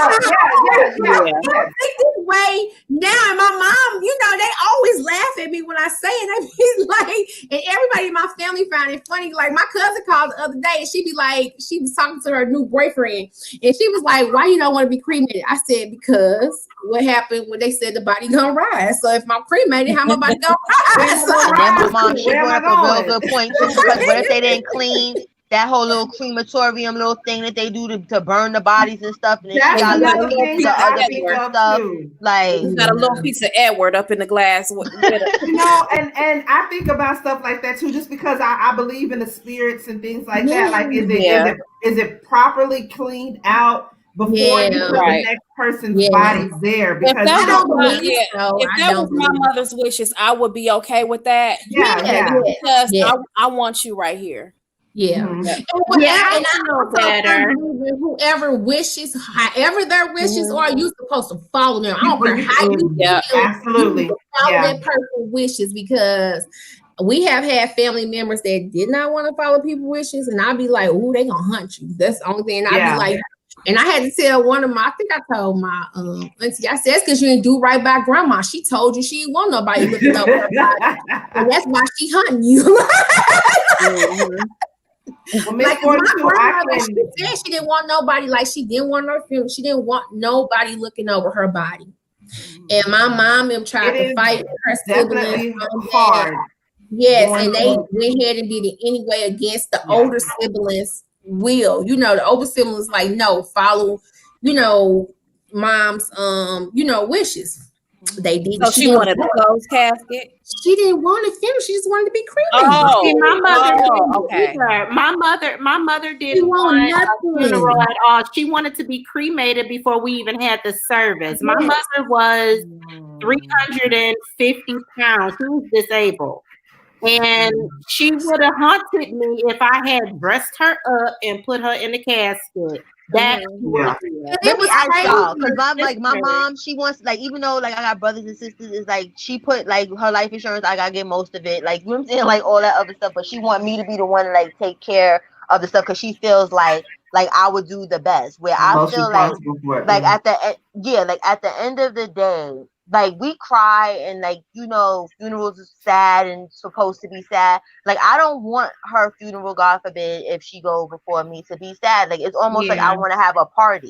Cause my mother, like that was how she was in life. Like you understand, like she was the life. She liked the party. Like she played little cards. You get what I'm saying? Like she's vibrant. So I don't really want everybody and us just sitting there like, oh my God, you know what I'm saying? Like harping on the sadness. Like let's just, you know, make it positive and all talk about all the good things and just love each other. That's and how just it should positive. be. That's how it should be. Nobody wants to, I don't want to be sad for any reason, let alone a funeral. And if I could find a reason to laugh at a funeral, then let's go. Let's go. Cousins I got to, because I do not take them serious. Everywhere we go, they do not care. They talking about somebody. I mean, they be having me in tears. That's me. I be like, ooh, you see what she got on? Like, me. I've already told my sisters and my best friend knows if I go, I want a party. I don't want y'all to be sad. I don't want to be at the church and all sad. Y'all know me in real life. Y'all know I'm a nut. I'm a clown. I like to make people laugh. I like to laugh and I like to have a good time. So when it comes to my homegoing services, y'all better be playing like some Mary J. Blige. Y'all better have like it better be nice. I'm talking about it better be a party. Everybody better be wearing pink. Y'all better be drinking pink Moscato. Mary J. It was something on Facebook where they don't have the bodies in the casket. They be having them propped up. And Brandy, don't judge me. That's what I wanted to do. That's what I wanted to do. I wanted to have her sitting at a card table with some Ciroc, and I wanted up at my funeral. All right, so I ain't gonna do it. Like that at the funeral now. You know what? Only thing I told my family is that I want big hair and I want red lipstick and I want the baddest dress on. Like my dress gotta be low. Yes. I think I told my sister, but I want some inches. I need some long inches. I need my stiletto nails, but I need to be looking cute, and it needs to be a party. Point blank. Period. When my mother was dying of cancer, it hit her so hard and so fast. I know she wasn't mentally prepared for it because she literally got diagnosed in March and then died in August. And it like hit her fast. And so when right before right before she got on hospice and right before sort of like the dementia sort of sets in, right before, somebody passes away, my father tried to talk to her. He was like, Lynette, do you have your plans? Do you have your affairs in order and all that? And that was the one and only conversation that, to my knowledge, unless my stepdad talked with my mother, Mm-hmm. That was the one and only conversation that my mother ever had with anybody about getting her affairs in order. Because my mother, she was leaning on the Lord, and God is gonna take care of it. And I don't have to do no chemo because God got it. And that's a hard conversation. God got it. I started Tracy. I saw them. I saw a video of one today of a life cut out. That is some creepy stuff to me. Bro, I don't want to do that. Did you see that? That's my thing is, where is it going after this? Not in my house. This world going to hell. That's crazy. You ain't supposed to do that. But you know what? Also, I'm happy you brought up This world going to hell. Like affairs for Black people, because we don't believe in wills. And a will is something you really need. And Black people just talking about that.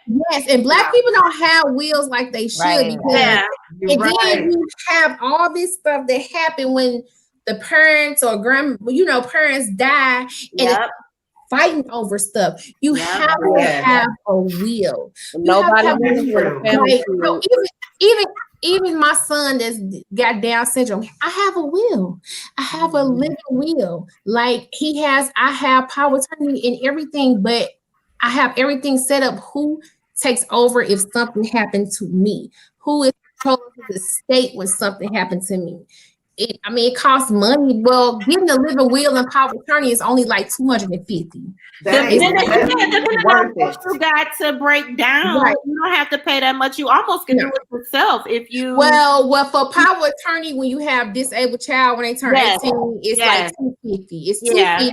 But if you try to go to guardianship, you could spend anywhere from $5,000 to $20,000 if you try to go to guardianship. But you don't always need guardianship. So if a lawyer tell you that you need guardianship, they just trying to get money. You know, same things that you can do with power of attorney is the same thing you can do with guardianship. That's what I was thinking. I thought it was like the same thing. Everything. I just went through all of it. Speaking of, I saw a video too about how these funeral homes be getting over. Have you all this money? I've been seeing that. How the funeral homes be shorting people. Girl, did you see when the one funeral home didn't even have the people in the caskets, girl? How about was that during the Rona? I think it was. I don't remember what this was, but he didn't even have the people in the caskets. Like, I don't know what they was doing with the bodies. And then another one, like he had what was like bodies were in storage in different storage containers and storage places, this, that, and the other, because it was something going on with the funeral home, girl. It was something going on with the funeral home. In New York, it was a lot of people dying. Oh my God. It was bad. It was like bodies on the sidewalk. Yeah, they were. Oh my God. But you know what? That was so overwhelming, especially for New York. And what were they? I was so scared. How do you be prepared? How are you prepared for that? Yeah, they will, but it depends on what type of will it is too, though. Like, and it all depends, because when you dealing with disabled kids and trying to get things together, it's totally different. It's just like it's a lot of steps that you have to put in place to protect that disabled kid, protect their state, protect their money, protect everything. Like, if you're just doing like a simple will, then it's a lot easier. But it depends on the more intricate you get, the more stuff you got going on. That's a basic will they can do for free. A basic will they can do for free, but when you get to talking about stuff, assets and stuff like that, that's different. And all that stuff and money, it goes to a whole. You have to pay. Right, you gotta pay. What was you saying, Cola? No, it was just like hard because it was like the bodies, like they had to put them like in 18-wheeler trucks and stuff. So it was just so many bodies at the same time, and then you got these new rules about the 6-foot distance, and so people couldn't have, funerals and things like that. So they was out on the sidewalk because like the funeral homes couldn't hold enough people, and then like the storage containers or whatever you want to call it or whatever and stuff. Like those was getting full, it was bad. Like some people just walked by and they would put like tarps. They put like tarps. There was bodies piled up with tarps over them. I think it was CNN where they was putting them in the 18-wheeler cooler trucks and stuff like that. Yeah, some places where they didn't have enough room, where it's like literally like a zombie movie. You know how like in a zombie movie where they got all the bodies on top of bodies and then they just throw something over it. That's what some places it was like that. They did New York so bad. They weren't prepared. They weren't prepared. They weren't prepared. Man, that's why people should be mad at him. That's exactly to be mad at him. Exactly. Ventilators. He would not send them any equipment. Yeah. And then they was feeling like they felt like we had all of this money. But see, this is how the money works. This is the messed up thing about it when it went down is like everyone, like even like the poorer states or whatever and stuff felt like that we didn't need any help because we got all this money, we got Wall Street, whatever and stuff. But see, in America, for instance, a lot of our funding, like when we had like Katrina and all that, most of the funding came from New York. So now it was like, okay, it's our turn that we need help. Y'all don't need no help because y'all got money, so just help yourself. But now it's like we're down to a less than a 1% rate. Like you know, saying we have it under control, and it was like now when it started to pop up other places, they felt like we needed to help, even though we still help because we're all American. Yeah. Regardless, you're not just because you're in Alabama. No, they would not help New York at all. New York was crazy. I have clients that have parents in New York, and the stories they were telling me, I was like, oh my God, like. And that's the thing is like Trump needs to go because it was like even his little personal feelings towards Cuomo, how you may feel towards somebody personally that's the governor that don't got nothing to do.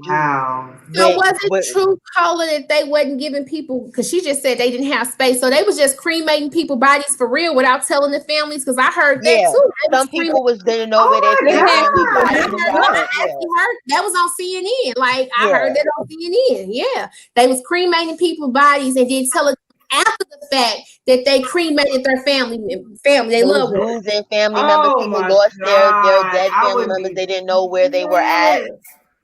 It was bad. It was bad. Like that's terrible that you can't even bury your family member where you go like, okay, my uncle, my mother, my brother, whoever, they just died.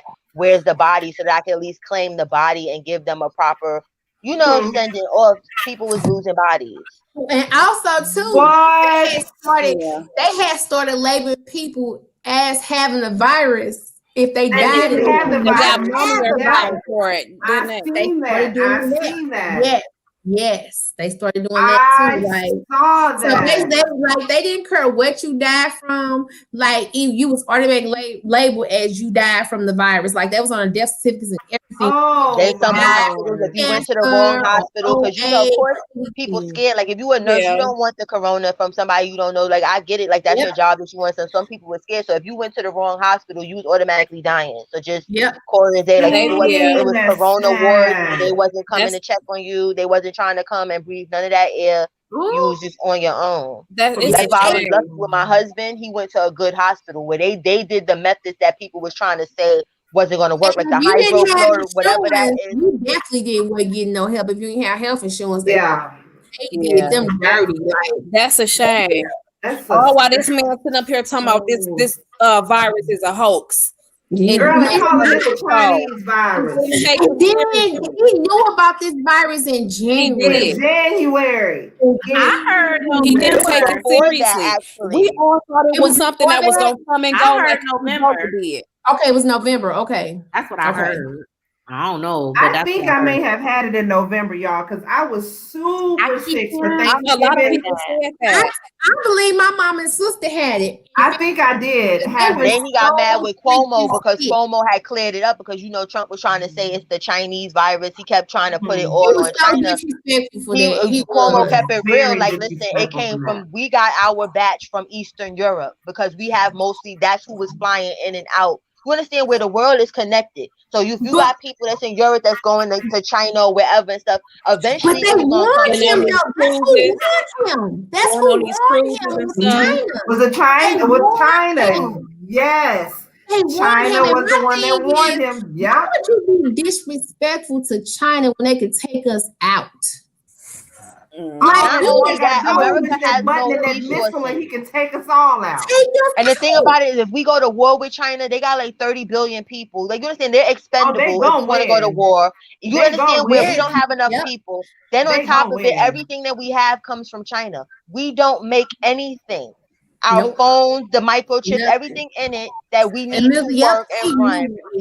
And baby, when I tell you, they still, the Chinese folk are still watching us from the TikTok to the Bigo that everybody is on to all of that, baby. They watching all of this.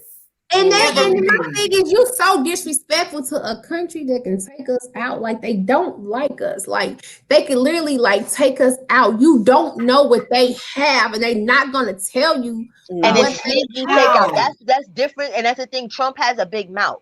Where you like to go on Twitter, you like to talk and do all that. China and all these other people move in silence. Where they can come and develop something and kill all of us, and we don't even know what's going on.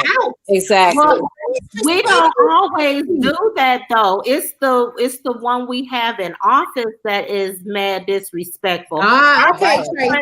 Even the ones that we didn't really care for much, they did that stuff behind closed doors. This man literally disrespects you in your face on Twitter. Yeah, and we're all standing there like watching. Like, we can't do anything. Our hands a lot of people said they got Twitter just to see what he say.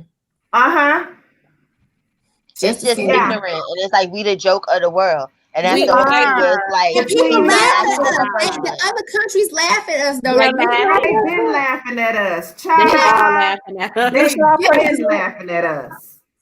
Like they've been laughing at us since Bush was in office. The first Bush. They've really been laughing at us since they've been laughing at us. And now it's a complete joke at this point. Yes, they other countries like, how did y'all even let him win? Like, why? What?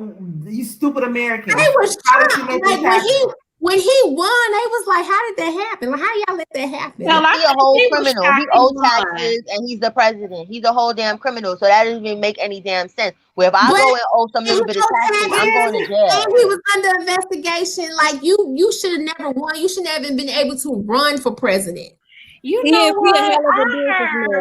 When is the next debate supposed to be? This Wednesday, I think. Yes, I think it's this week. Yeah, I think it's this week. Yeah, this week. I think it's. I got to see this, and Pence better come hard. Pence better come hard. This is gonna be with Biden. This is gonna be with Biden. That's what I meant to say with Biden. Because Trump ran circles around Biden's ass. He tripped his ass up. You know what? You gotta let an asshole like that make his it. Because when he knew he messed up, that's why he did this virus crap. Because that's all of a sudden he got the Rona. And sometimes you gotta let people make themselves look. Sometimes you gotta let people make themselves look like jackasses. You do. Yeah. You do. Yeah. You do. Yeah. And he look like a complete jackass. Mm-hmm. After he done made Bye, Gemini. Good night. Oh. He look like a complete jackass. You something. That's just people in your life, period. When you got a person that always want to think this or think that, or they don't see this, or they don't believe it, you just gotta let them be like. That's like the funny thing with school, with him wanting to rush to have the children go back to school, right? Here's the gap. You're talking about it safe, but Barron wasn't going back to school though. Oh no. So if it's so safe, no. Why do you understand? Why don't you show us with your kids since you believe it so much? Yeah. I'm not even private school, home school. They got private teachers coming to their house probably. So he goes to some little school, the famous little school. I forgot what they call it. Like he go to something, but it ain't like a public school. But they was like they not opening that school. Like why not? Yeah. What make that school so special? We ain't let my baby go back. We gonna let these other fair skinned kids be the guinea pigs first. I'm gonna let y'all go. With them. Yeah. See, but all the schools here didn't close down though, because like where my guy kids at, they go to like it's probably like a handful of black kids where they go, and they went to school. School started. They haven't had any even still here, it's still remote. Like even if your child goes to class, it's only like 4 or 5 of them in a class, and they still have to have their laptop. Yeah. And it's like it's monitors there. Like my child's teacher ain't even in school. She's still homeschooling and working from home. So if y'all Like, ain't you're doing pretty that, good as far as the school, you know, they go like 2 days a week or whatever, and the rest of it is remote school. But they got all the hand sanitizer, they got all the masks, they got the separation and stuff. So they got it, you know, they got it way better than what I was thinking was gonna happen. Because I'm just like, you know, little kids don't understand the severity. You understand, like, you know, because my oldest son, he's about to be 8. So like they don't really get it if we're not on top of them. So that's what I was worried about. Like, are you gonna have enough time to pay attention to all the kids in there? Like, did you wash your hands? Did you hand sanitize? You know what I'm saying? Because that's how I am. I don't play. I wouldn't let mine go back to school because I have my twins are 10, and they were doing homeschooling, but they asked us a few weeks ago if we wanted the kids, if I wanted mine to come back. I said no. My son's teacher ended up back in the building. I saw her a few days ago, and I asked her, I said, so how is it working out with the kids? Because the reason I didn't want mine to go back is because my son don't wear his mask. It's all here. Mine too. Yeah, mine pulling it down. He got his hands in his face. Yeah, mine too. Everything. I have to make them. You tell them to wash their hands. They'll run back in there and wash them, but if you're not paying attention, they'll just run their hands under the water. Yeah, it's like you gotta wash your hands a certain way. Exactly. You can't just be like, and then be done. It's as you gotta get in the crevices. Playground? What about going outside with a mask? I don't think they have recess like that. No, like, I don't think they do. No. So like my god kids, they've been to school they go to school every day. Like it haven't been any problems like that. We did virtual like before the school started, you know, we did a virtual tour of the school online, and like they're separated. They don't sit with nobody at lunch or anything like that. And they've been to school since August, and there haven't been any cases or anything. But that's the weird thing too, because they go to like the high school though. So the parents didn't vote. Like you know, the parents had to vote. They wanted them to go to school or not, and the parents with us a little survey. But it's like children are like the silent time bombs of Corona. It's sad to say, like, you understand, because they don't. If you notice, it hasn't really been. You haven't heard of any cases of too many children that went to the hospital. Like their body reacts different. Some, so they may have it, and you don't know. Everybody know their kid. Everybody know their kid. So it's like I will feel comfortable with Isaiah probably going to school because Isaiah has OCD. So it's like he's like a neat freak, and he doesn't like to be dirty. He doesn't like his hands dirty. And it's just. Even when he went to like his great grandmother's funeral and his great grandfather's funeral this year, like when people would get by him, he would be like, "Mommy said no hugs." Mommy said no hugs. I know, and that's trying to be funny. That's what I love with Kamani. Kamani does not do that kissing. You can't kiss him on his mouth. You don't want to be kissed. You gotta like you kiss him on his head. He go like you go like this, and he be like, no. And go like this, like, which I'm glad. He loves his mask. Like, I have to fight with him to take his mask off, like when we're outside. Like, that's what I was worried about. I'm like, he ain't going for this mask stuff, but he just loved it. So I'm like, woo, thank you. You understand? And he likes like how he gets some like OCD, like Kamani's OCD. He doesn't like his hands dirty. He like white. Then he be like hands because he like hand sanitizer now. Like you know, he be like hands. So I'm like, woo, child. You understand? Because I know you really don't know. Mine was like that, child. My son's a little dirt goblin. He love everybody. And my son, he's not like you will wake up at 2:00 in the morning. He'll be rearranging his closet.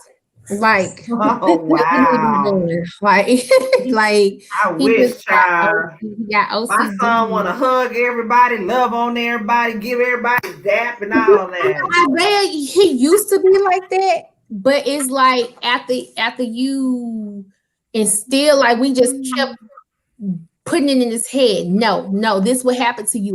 This would happen to you. This would happen to you. This would happen. Like everybody kept calling him my sister, his sisters, everybody, his brother, everybody, family. And then I was like, don't come by me. Like he ain't want nobody at the house.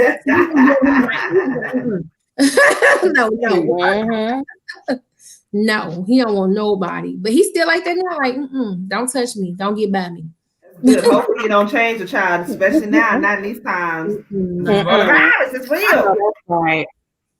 Ladies, tonight has been really informative and really, I enjoyed this. Better than the last one. I really did enjoy this. Sunshine, you got to come at us next week with more of this information. from him. Yeah, because I got my notes and everything. I have it handy. Yes. If anybody has any questions, y'all be prepared for some questions next week. Y'all can email me if y'all want to, and I can let Sunshine know, and Brandy and Miss 42 and Colin, all that, so we can be prepared for any questions that y'all have, because I want to talk some more about this Black land and ownership and all this in these lots, because that is very interesting to me. Especially Brandy and her husband been doing it too. So y'all, Brandy and Sunshine, we're gonna be leaning on y'all next week. Y'all both get up there and get us together. We trying to get like y'all.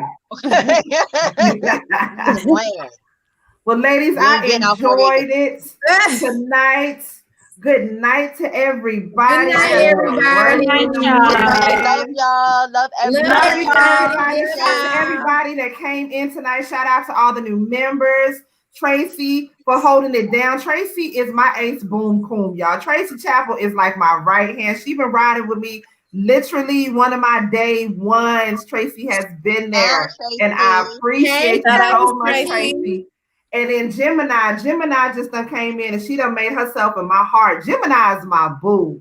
How to everyone I didn't say hi to because I'm on the phone. I'm not on my computer, so I couldn't see. So hi to everyone that I didn't say hi to. I didn't see y'all. Thank you, Fabulous Peach. Good night to everybody. Good night to Mizzle. Everybody, anybody that we didn't say good night to. Good night, everybody. Good night, guys. I enjoyed working with y'all. And we will see y'all next Sunday, 7 o'clock for Real Queens Real Talk, y'all. Good night. Y'all have a good night. Good night, everybody. Bye, y'all. I had a blessed one.